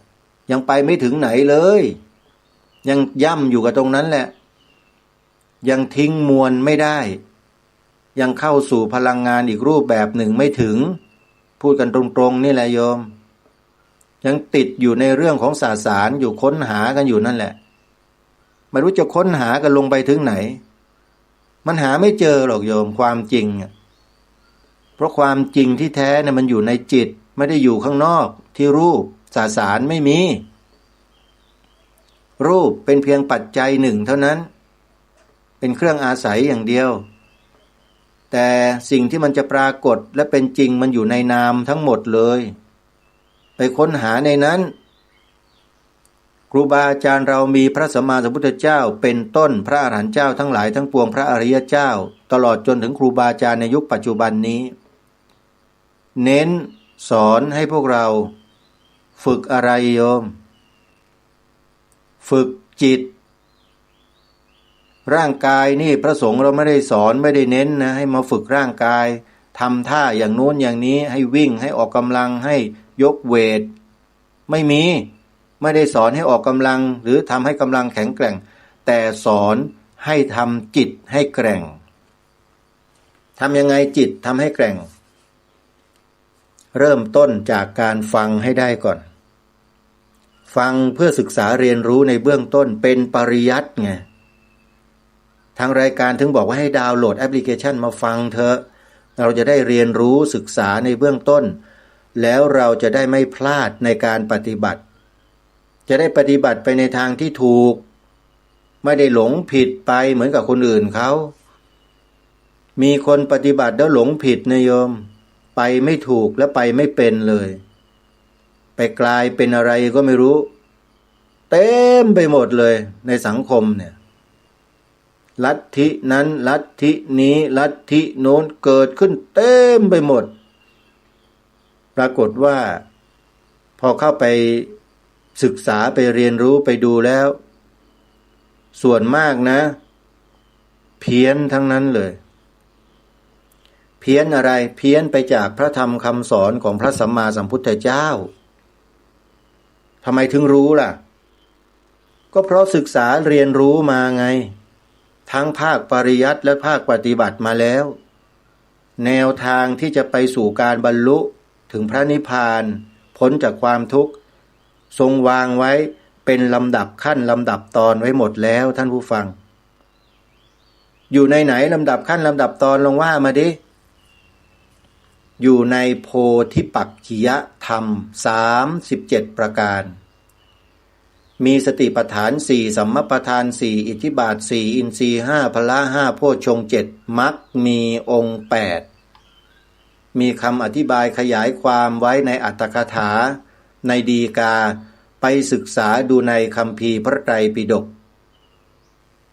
คัมภีร์พระไตรปิฎกที่กล่าวถึงโพธิปักขิยธรรม37ประการเนี่ยมีอยู่หลายเล่มเลยไม่ว่าจะเป็นสังยุตตนิกายสคาทวรรคในอภิธรรมวิภาวินีในทีฆนิกายปาติกวรรค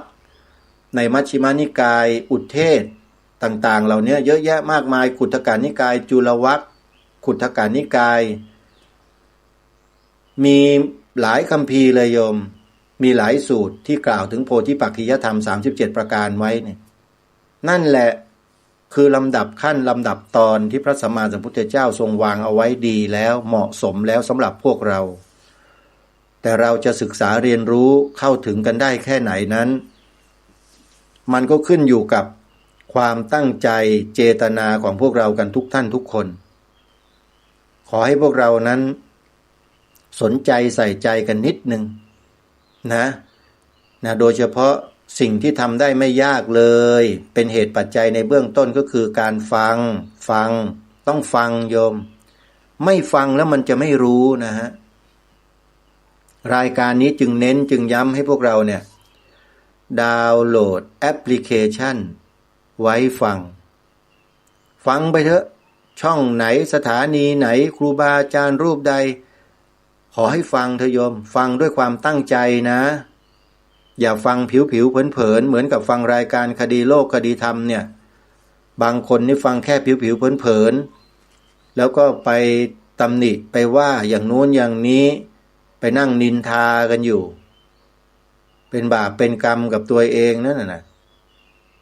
ฟังให้มันได้ศัพท์แล้วค่อยจับไปกระเดียดไม่ใช่ฟังไม่ได้ศัพท์แล้วจับไปกระเดียดมันก็น่าเกลียดกันไปทั้งบางนั่นแหละโยม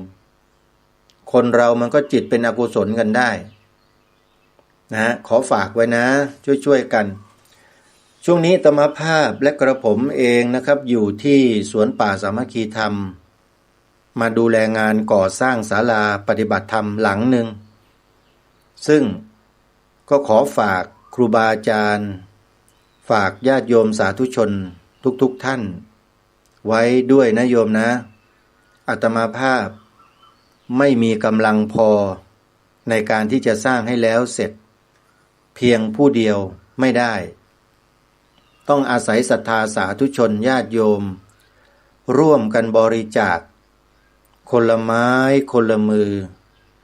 ก่อร่างสร้างศาลาหลังนี้ให้แล้วเสร็จอาตมาภาพยังรับบริจาคไปเรื่อยๆนะโยมไม่หยุดไม่ได้เพราะต้องนำปัจจัยเนี่ยไปใช้หนี้การก่อสร้างเนี่ยย่อมมีหนี้ตามมาแน่นอนโยมถ้าหากไม่ช่วยไม่สนับสนุนอาตมาเนี่ยอาตมาก็จะลำบากในเรื่องที่จะต้องขวนขวายดิ้นรนนะการจะทำหน้าที่ให้ต่อเนื่องต่อไปก็อาจจะสะดุดหลุดล้มลงได้เช่นกันเพราะฉะนั้นจึงขอฝากนะโยมฝากด้วยว่างานสร้างศาลาปฏิบัติธรรมที่สวนป่าสามัคคีธรรมของอาตมาเนี่ยยังคงรอญาติโยมสาธุชนมาร่วมด้วยและช่วยกันเป็นเจ้าภาพใครที่จะร่วมบุญก็ขอเชิญได้นะโยมนะติดต่อมาที่อาตมาภาพโดยตรงที่หมายเลขโทรศัพท์0 9 4 6 6 2 6 9 3 5ขออนุโมทนาบุญกับทุกท่านนะที่ได้ร่วมบริจาคปัจจัยกันเข้ามามากบ้างน้อยบ้างสมทบทุนกันสร้างศาลาหลังนี้ขอให้ทุกท่านมีความสุขความเจริญมีกินเหลือใช้มีรายจ่ายลดลงขอให้มั่นคงในชีวิตทรัพย์สินและเงินทองร่ำรวยตลอดกาลทุกเมื่อเทินขอเจริญพรขออนุโมทนาสาธุวันนี้หมดเวลาแล้วเขาขอยุติรายการไว้แต่เพียงเท่านี้พบกับรายการได้ใหม่ในวันต่อไปขอความสุขสวัสดีในธรรมแห่งองค์สมเด็จพระบรมศาสดาสัมมาสัมพุทธเจ้าจงปรากฏเกิดมีขึ้นในจิตใจของท่านผู้ฟังทุกท่านทุกคนเทินขอเจริญพร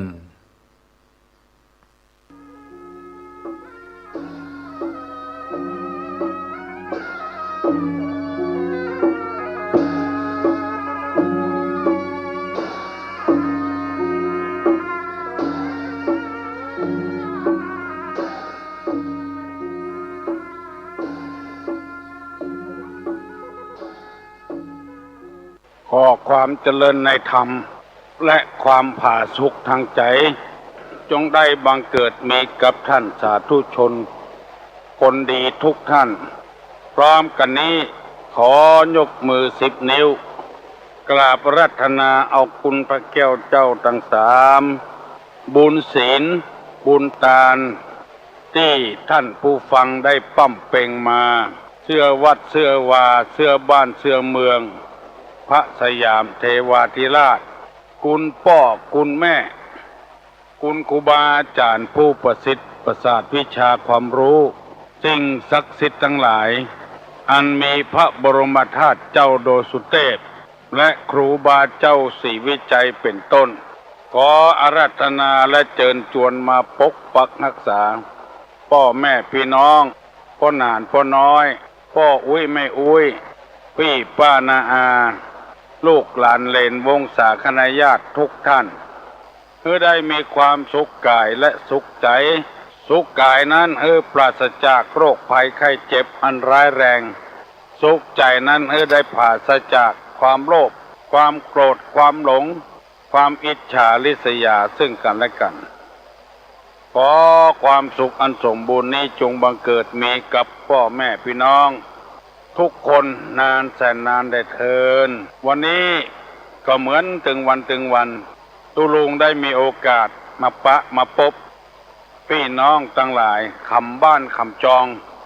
เพื่อจะให้ได้ฟังธรรมะอันเป็นคำสั่งคำสอนเตือนสติเพื่อได้รับความรู้เกี่ยวกับการฟังธรรมซึ่ง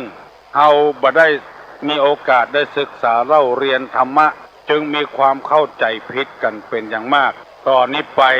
เชิญชวนท่านทั้งหลาย ได้ไหว้พระเจ้าพระธรรมพระสงฆ์เป็นสิริมงคลก่อนฟังธรรมว่าตัวตุลุงเนออาลังหังสัมมาสัมพุทโธภะคะวาพุทธังภะคะวันตังอภิวาเทมิ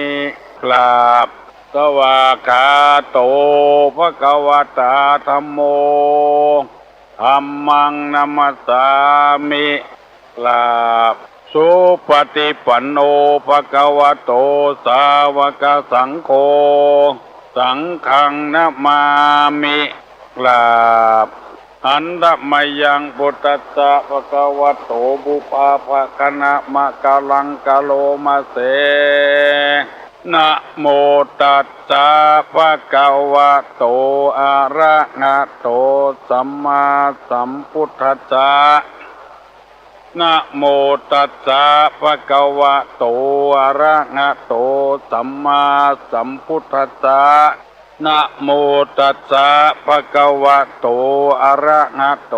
สัมมาสัมพุทธัสสะพุทธังสรณังกัจฉามิธัมมังสรณังกัจฉามิสังฆังสรณังกัจฉามิ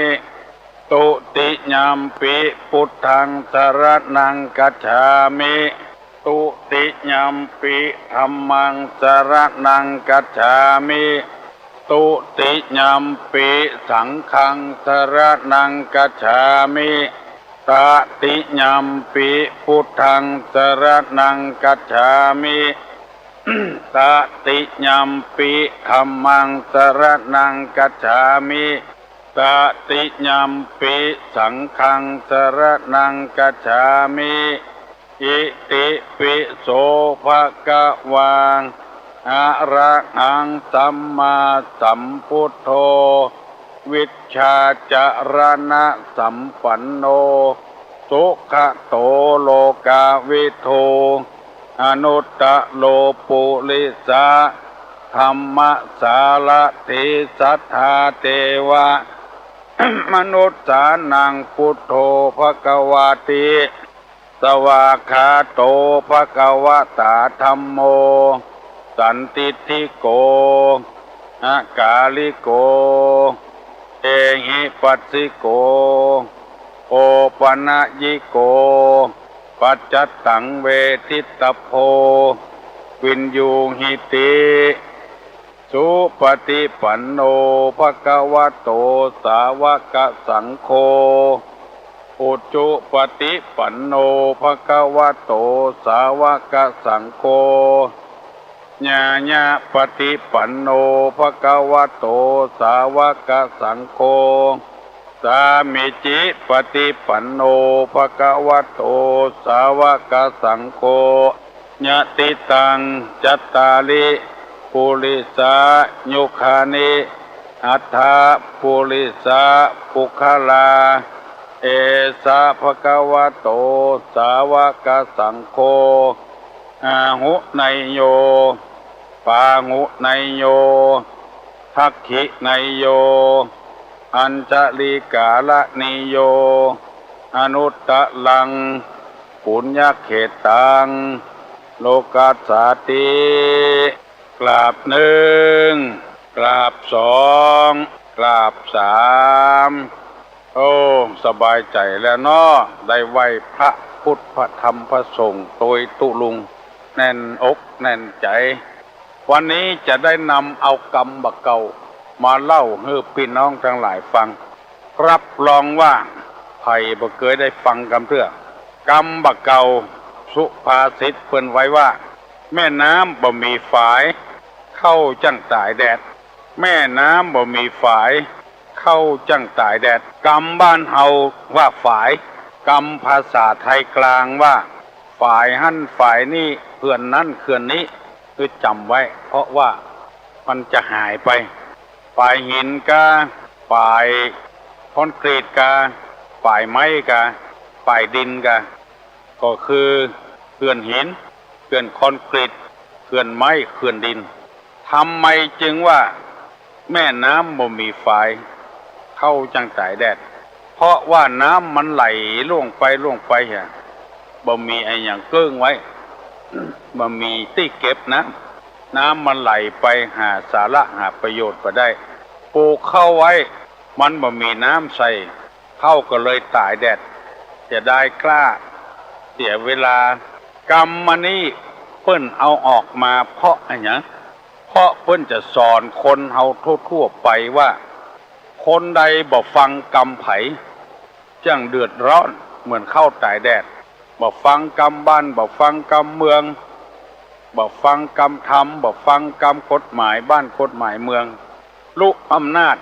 แก่ความอยากที่เกิดขึ้นเอาใจตัวเองว่าปล่อยปะละเลยไปเรื่อยๆบ่บังมันไว้บ่เกิ้งมันไว้บอกว่าลูกบอกว่าหลานบอกว่าผัวบอกว่าเมียโบราณเพิ่นว่าอย่างนั้นผัวบ่ฟังกรรมเมีย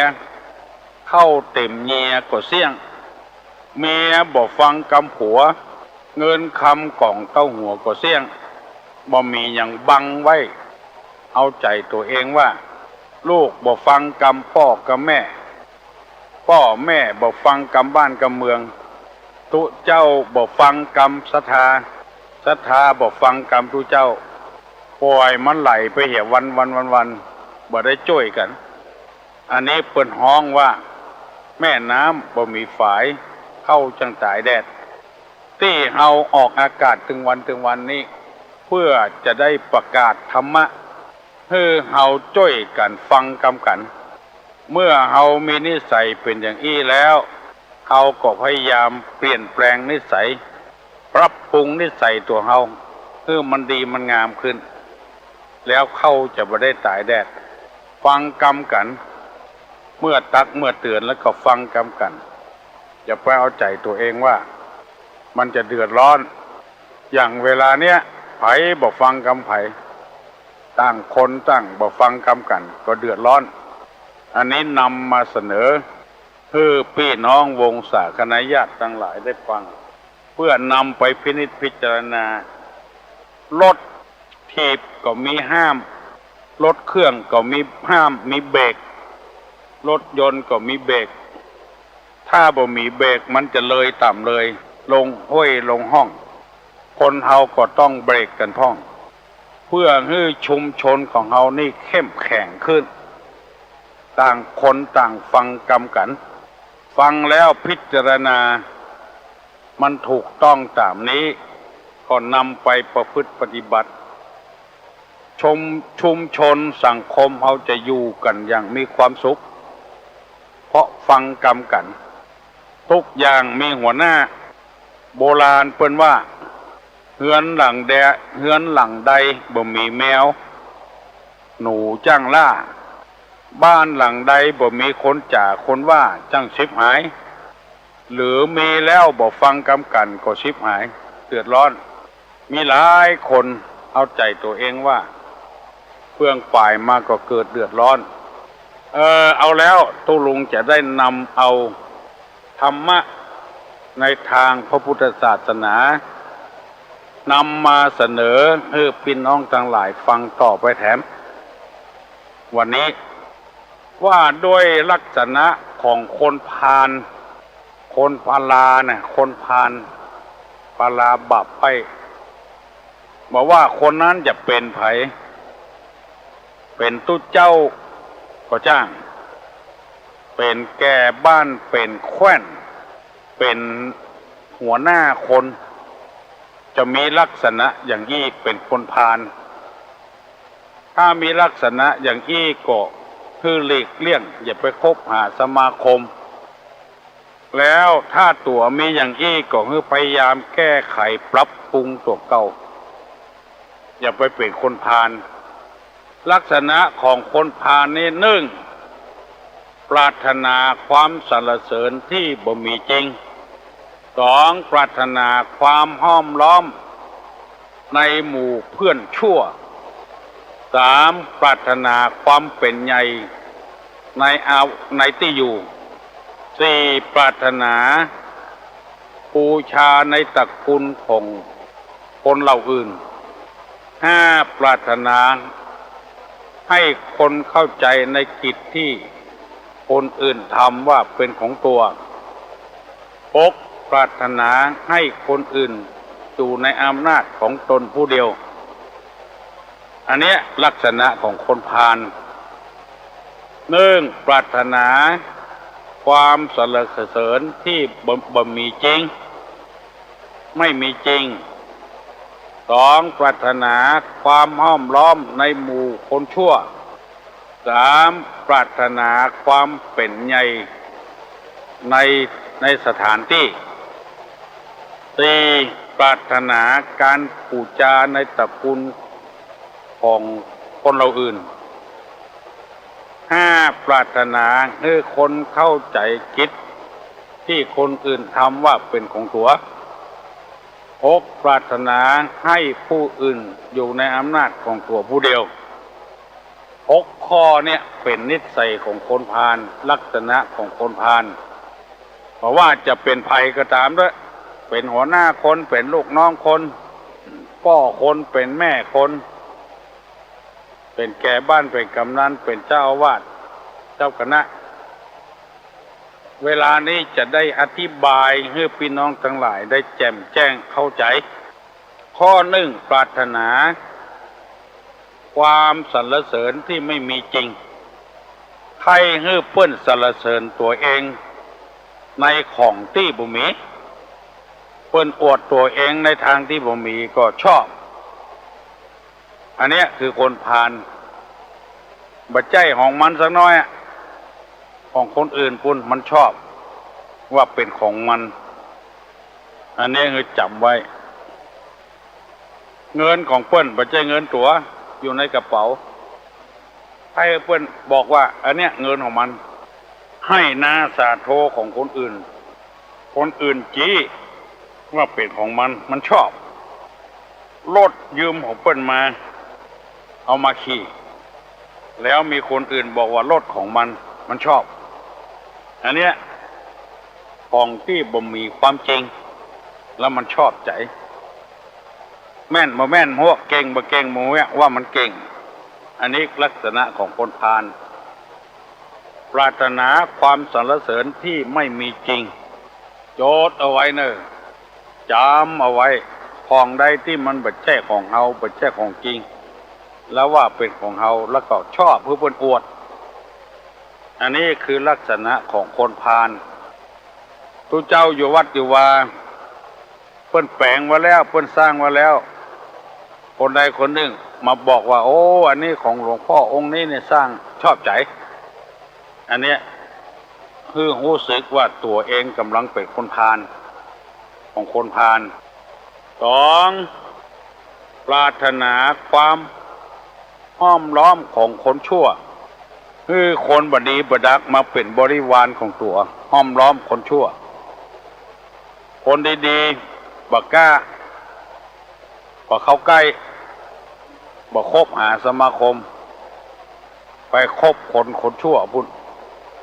เพื่อจะเป็นเกราะป้องกันตัวเองที่จะนำความเจริญรุ่งเรืองในทางที่บดีมาสู่ตัวไปเอาคนที่อู้เก่งๆอย่างเก่งๆเอามาเป็นบริวารของตัวแล้วเอาไปว่าหรือเพื่อนด่าเพื่อนหมู่นี้เป็นต้นอันนี้ฮ้องว่าคนพาลเพราะหาเรื่องอันนี้เป็นข้อ 2. ปรารถนาความห้อมล้อมในหมู่คนชั่วแต่อธิบายเป็นข้อคนใดนิยมคนบดีบดักนี่ก็พยายามหลีกเลี่ยงให้เนอะเอาจะได้บัดใจชื่อว่าเป็นคนพาลข้อ 3. ปรารถนาความเป็นใหญ่ในที่อยู่คืออยู่ที่ไหนใครเป็นใหญ่เป็นโตที่หั่นทั้งที่คนลวกเหลืองเฮาก็มีคนหู้เหลืองเฮาก็มีคนรวยเหลืองเฮาก็มีคนฉลาดเหลืองเฮาก็มีเพิ่นบ่ดิ้นรนในหยังแต่ตัวใครเป็นใหญ่เป็นโตในสถานที่หั่นอยู่ในวัดเจ้าวาดก็มีแล้วใครเป็นเจ้าวาดคุยตู้หลวงตัวเก่าเพราะว่าตู้หลวงบ่มีความรู้อย่างใดแทนที่จะช่วยกันเรือกันไปคุยเพิ่นออกคุยเพิ่นหนีใค รมีความเป็นใหญ่ในวัดในวาแกมีอยู่แล้วคุยเปิ้นตัวจะเป็นแก้แตนแคว้นมีอยู่แล้วคุยเปิ้นใครเป็นแคว้นแตนนายกมีอยู่แล้วคุยเปิ้นใครเป็นนายกแตนอันเนี้ยบ่ใช่คนดีคือคนพาลทั้งนั้นหัวหน้ามีอยู่แล้วคุยเปิ้นใครเป็นหัวหน้าผัวมีอยู่แล้วคุยผัวใครได้ผัวใหม่เมียมีอยู่แล้วคุยเมียใครได้เมียใหม่ใครเป็นใหญ่เป็นโตคนใดใครเป็นใหญ่เป็นโตแว่นอันนั้นคือจำไว้ละคือคนพาลลองเข้าไปหาละติดละยุ่งละจะเป็นตู้เจ้าพนายพระใจไม่ยิงคนใดก็ตามมันมีในหนังสือนะตู้ลุงได้อ่านปะเขาใส่เฮียนปะเขาใส่แล้วเอามาเสนอให้พี่น้องทั้งหลายได้ฟังคือได้พยายามหลีกเลี่ยงในสิ่งเหล่านี้จะพอใครเป็นใหญ่เป็นโตมันถึงเวลามันแล้วอยู่ที่ไหนไผ่ก็ตึงจกออกมาจนได้จนเป็นขนาดสลึมสลืออยู่เพื่อนก็เอามาเป็นจนได้บ่ใครแค่วิ่งแค่เต้นเนี่ยสักอย่างอันนี้คือคนผ่าน 100% เลยข้อที่ข้อที่ 4ปรารถนาการบูชาในตระกูลของคนเหล่าอื่นหมายความว่าหมู่เดียวกันเนี้ยบักบูชาบักเคารพนับถือไปเคารพนับถือคนอื่นเหล่าอื่นตระกูลอื่นพี่น้องเดียวกันนี้บักเคารพนับถือกันพ่อของตัวแม่ของตัวบักเคารพนับถือกันไปเคารพนับถือพี่น้องคนอื่นพ่อแม่ของคนอื่นบ้านของเรา เกิดนี่เป็นนี่พี่น้องมีนี่บ่ปรารถนาไปสรรเสริญบ้านอื่นบ้านไกลอันนี้ก็คือคนพาล 100% เหมือนกันโอ้ไปหันบ้านเปิ้นอย่างอันอย่างนี้บ้านเฮานี่บ่ได้ความหมู่เนี้ยอันเนี้ยคือคนพาลจำไว้เด้อเปิ้นแห่ขวดตานกันม่วนสันงานสันเล่าบ้านเฮานี่บ่ได้ความหมู่เนี้ยคือคนพาลก็เอาหมู่บ้านเฮานี่ก็ปลุกระดมเหมือนกันคือมันเหมือนเปิ้นเหมือนต้านไปดูแคว้นในตระกูลของตัวเองเพื่อเพื่อนฝูงของตัวเองพี่น้องของตัวเองแล้วไปสรรเสริญพี่น้องของคนอื่นตระกูลคนอื่นอันนี้เรียกว่าปรารถนาการบูชาในตระกูลของคนเหล่าอื่นการบูชาของคนเหล่าอื่นวัดของเขาก็มีบ่เข้าไปเข้าวัดอื่นตู้เจ้าวัดเฮามีบ่ไหว้ไปไหว้พระเจ้าอื่นศาสนาของเฮามีอยู่แล้วจัดดีแล้วบ่เอาไปเอาศาสนาอื่นคือจำไว้ว่าคนชนิดเนี้ยเป็นคนพาล 100% เสื้อเฮากางเกงเฮาก็นุ่งของเฮาเนี่ยบ่ปรารถนาจะนุ่งไปยืมคนอื่นมานุ่งใส่สร้อยใส่คอของเฮาแหวนของเฮามันน้อยไปยืมของคนอื่นเอามาใส่เสียของเพื่อนหายไปได้เนี่ยได้เนี่ยได้ใจเพื่อน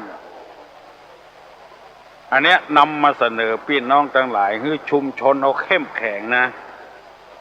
ฟังไปเถอะฟังไปก็ม่วนไปถึงวันที่พวกนานจูว่านะวันใดก็ม่วนติ๊กเนี่ยวัฒนธรรมประเพณีของเขามีบ่ใจเอาของคนอื่นมาใจ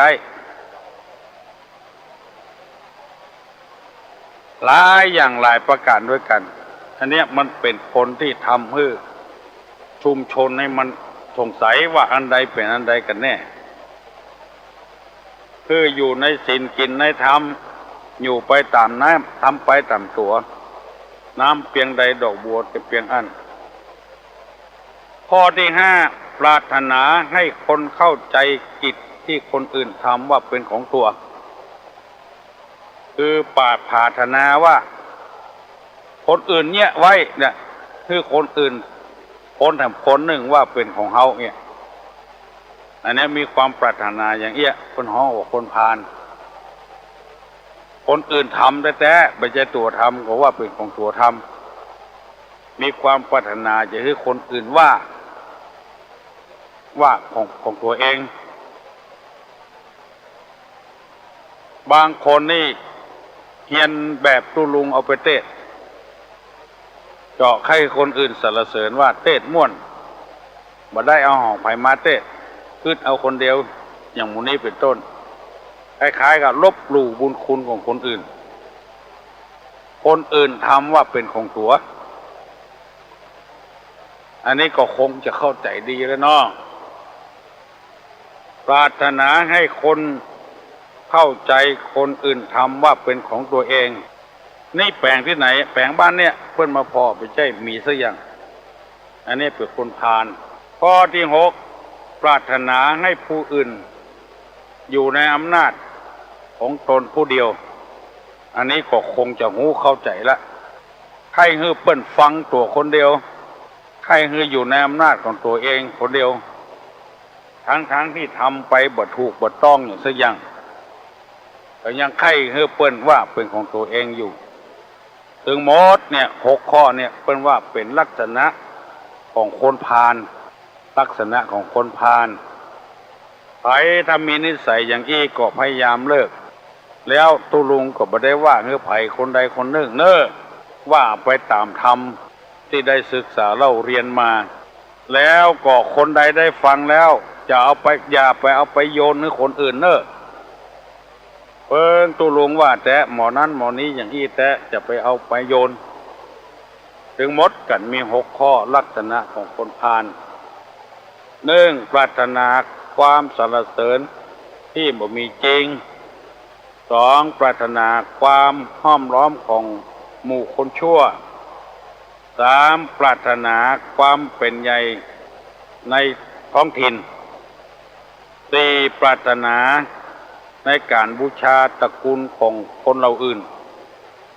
5ปรารถนาคือคนเข้าใจคิดที่คนอื่นทำว่าเป็นของตัว6ปรารถนาให้ผู้อื่นอยู่ในอำนาจของตัวผู้เดียว ทั้งที่ตัวทำผิดเนี่ยอย่างเพิ่นหูอยู่และก็ยังจะมีอำนาจอยู่อำนาจบาดหมางมาอำนาจบาดใหญ่อยู่ถึง6ข้อเนี่ยเป็นลักษณะของคนพาลได้นำมาเสนอพี่น้องทั้งหลายเพื่อได้สดับรับฟังกันกูเจ้าแล้วเฮาจะได้เป็นคู่เป็นคนที่มีคนเคารพนับถือสักการะบูชาคนถามหาอยู่แล้วมีความสุขบานหวานใจพี่น้องทั้งหลายคนเฮายังบ่เข้าใจใน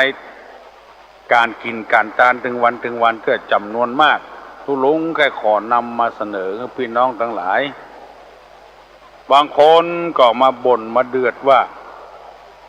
ทานก็ทานแต่ทานว่าอันนั้นก็เอาอันนี้ก็เอาไปไว้เผียที่ไหนที่เบาเกิดป่วยขึ้นมาบุญนั้นยังมารักษาพ่องทำมือน้อยอกหมองใจเนี่ยให้คนบ่ให้กินแค่ทานขอเงือพี่น้องศรัทธานาบุญทั้งหลายลูกหลานทั้งหลายน้องนุ่งสูงซองทั้งหลายฟังไปถึงวันได้กำลังอกกำลังใจจากก็ออกไม่ออกก็จะพยายามมาถึงวันกูเจ้าถ้าใครเงือดีแต่ก็พยายามตั้งใจฟังและเราจะได้ความรู้ความฉลาดได้ปรับปรุงแก้ไขตัวเก่าเฮาให้ดีนักขึ้นก็อยู่ดีมีสุขอายุมันขวัญเงินหิมาก็ขึ้นมีโชคมีลาภผู้คน ยกมือไหว้เนอตุลงอย่าผ่อนปอนสัพปีติโยวิวัจจันตุสัพพะโลกโควินัสสตุมาเตภวะตวนตรายโยสุขีทิคายุโกภวะอภิวาธนาสีริสนิจังวุธาปจายโนจัตตาโลธรรมาวัฏันติอายุวันโนสุขังพลัง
นั้นแน่นแฟ้นในหมู่เฮา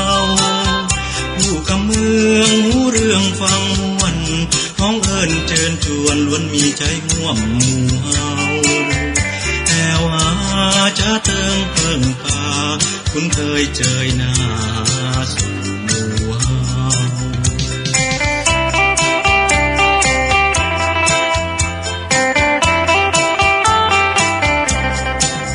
หมู่เฮาเจ้าเรือเขาต่างนักเรือเชื้อชาติหมู่เฮาถึงจะอยู่ถิ่นแดนแคว้นใดถึงจะอยู่ถิ่นแดนแคว้นใดเฮาฮักกันเฮาหันใจเฮาใจในหมู่เฮาร่วมงานบุญสุนทานทุกบ้านงานคอยความมีคอยรักษาหมู่เฮาประเพณีทุกปีดีเด่นวัดว่าห้องเย็นถือเป็นที่เพิ่งหมู่เฮาบ้านเมืองของเฮางามดีถือเป็นเมืองที่ฮักแห่งหมู่เฮา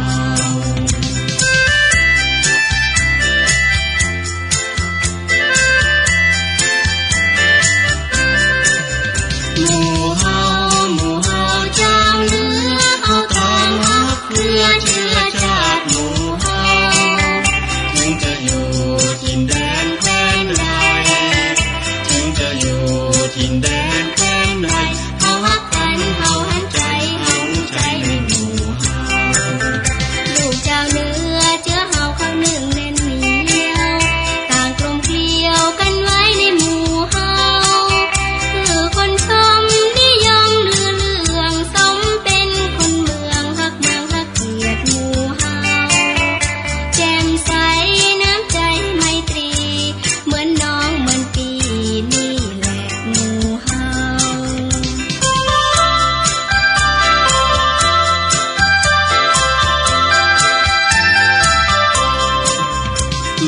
ฮา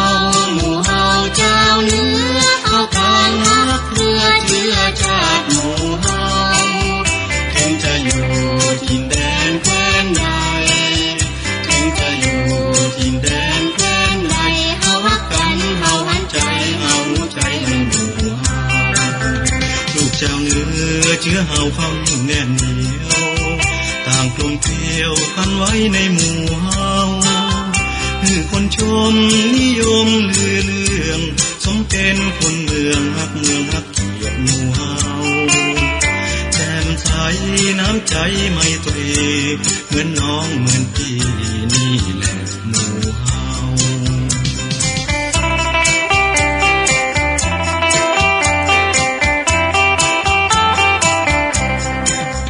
หมู่เฮาเจ้าเนื้อเอาทางฮักเรือเชื้อชาติหมู่เฮาถึงจะอยู่ถิ่นแดนแคว้นใดถึงจะอยู่ถิ่นแดนแคว้นใดเฮาฮักกันเฮาหันใจเฮาใจในหมู่เฮา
ประเพณีเฮานั้นอย่าให้มันเสื่อมคลา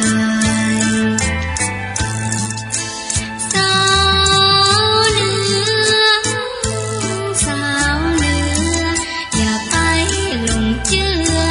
น้ำค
เส้นล้านเฮารักษาไว้คือมันยืนนานคือเปิ้นกล่าวขานเมืองเฮานั้นคงเย็น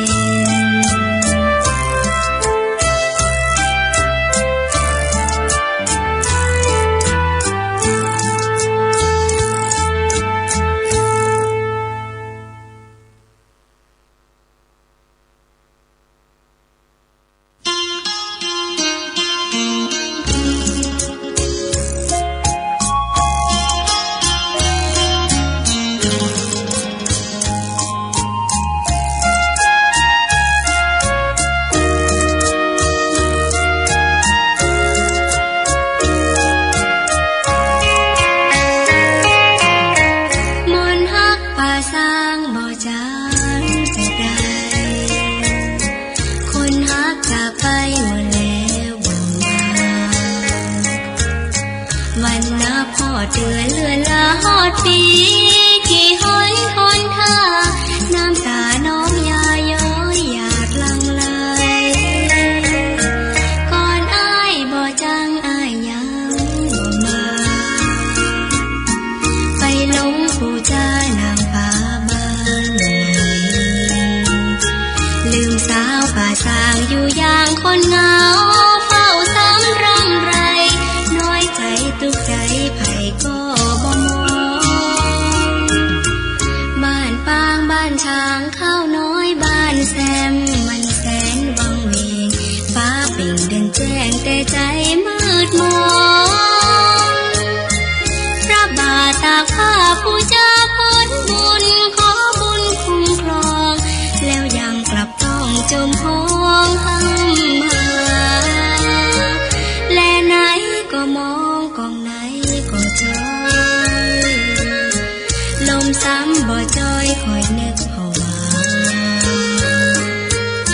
เพลงฮักป่าสางอ้างกามอ้ายห้องบอกน้องรอท่าแต่กาอ้ายมาบ่ลืม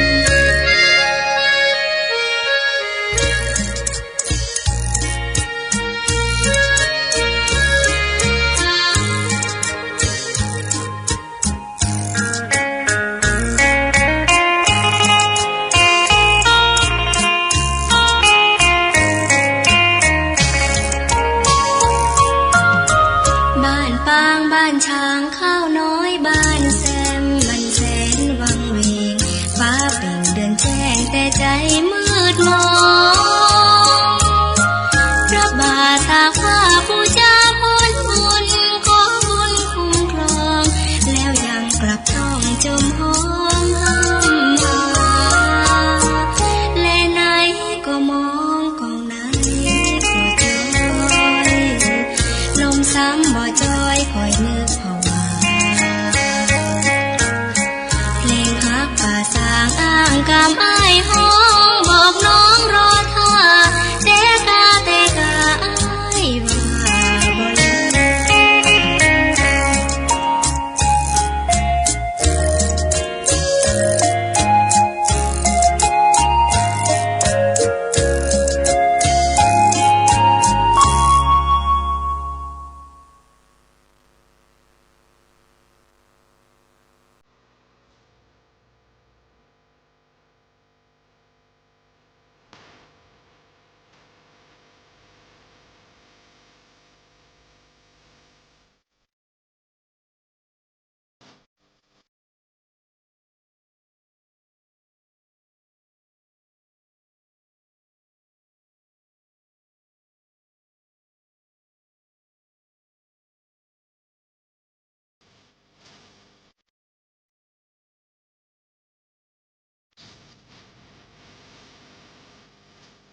นุ่มหอมฟินแอตแทกอีซี่แมชชีนใหม่ผสมสารปรับผ้านุ่ม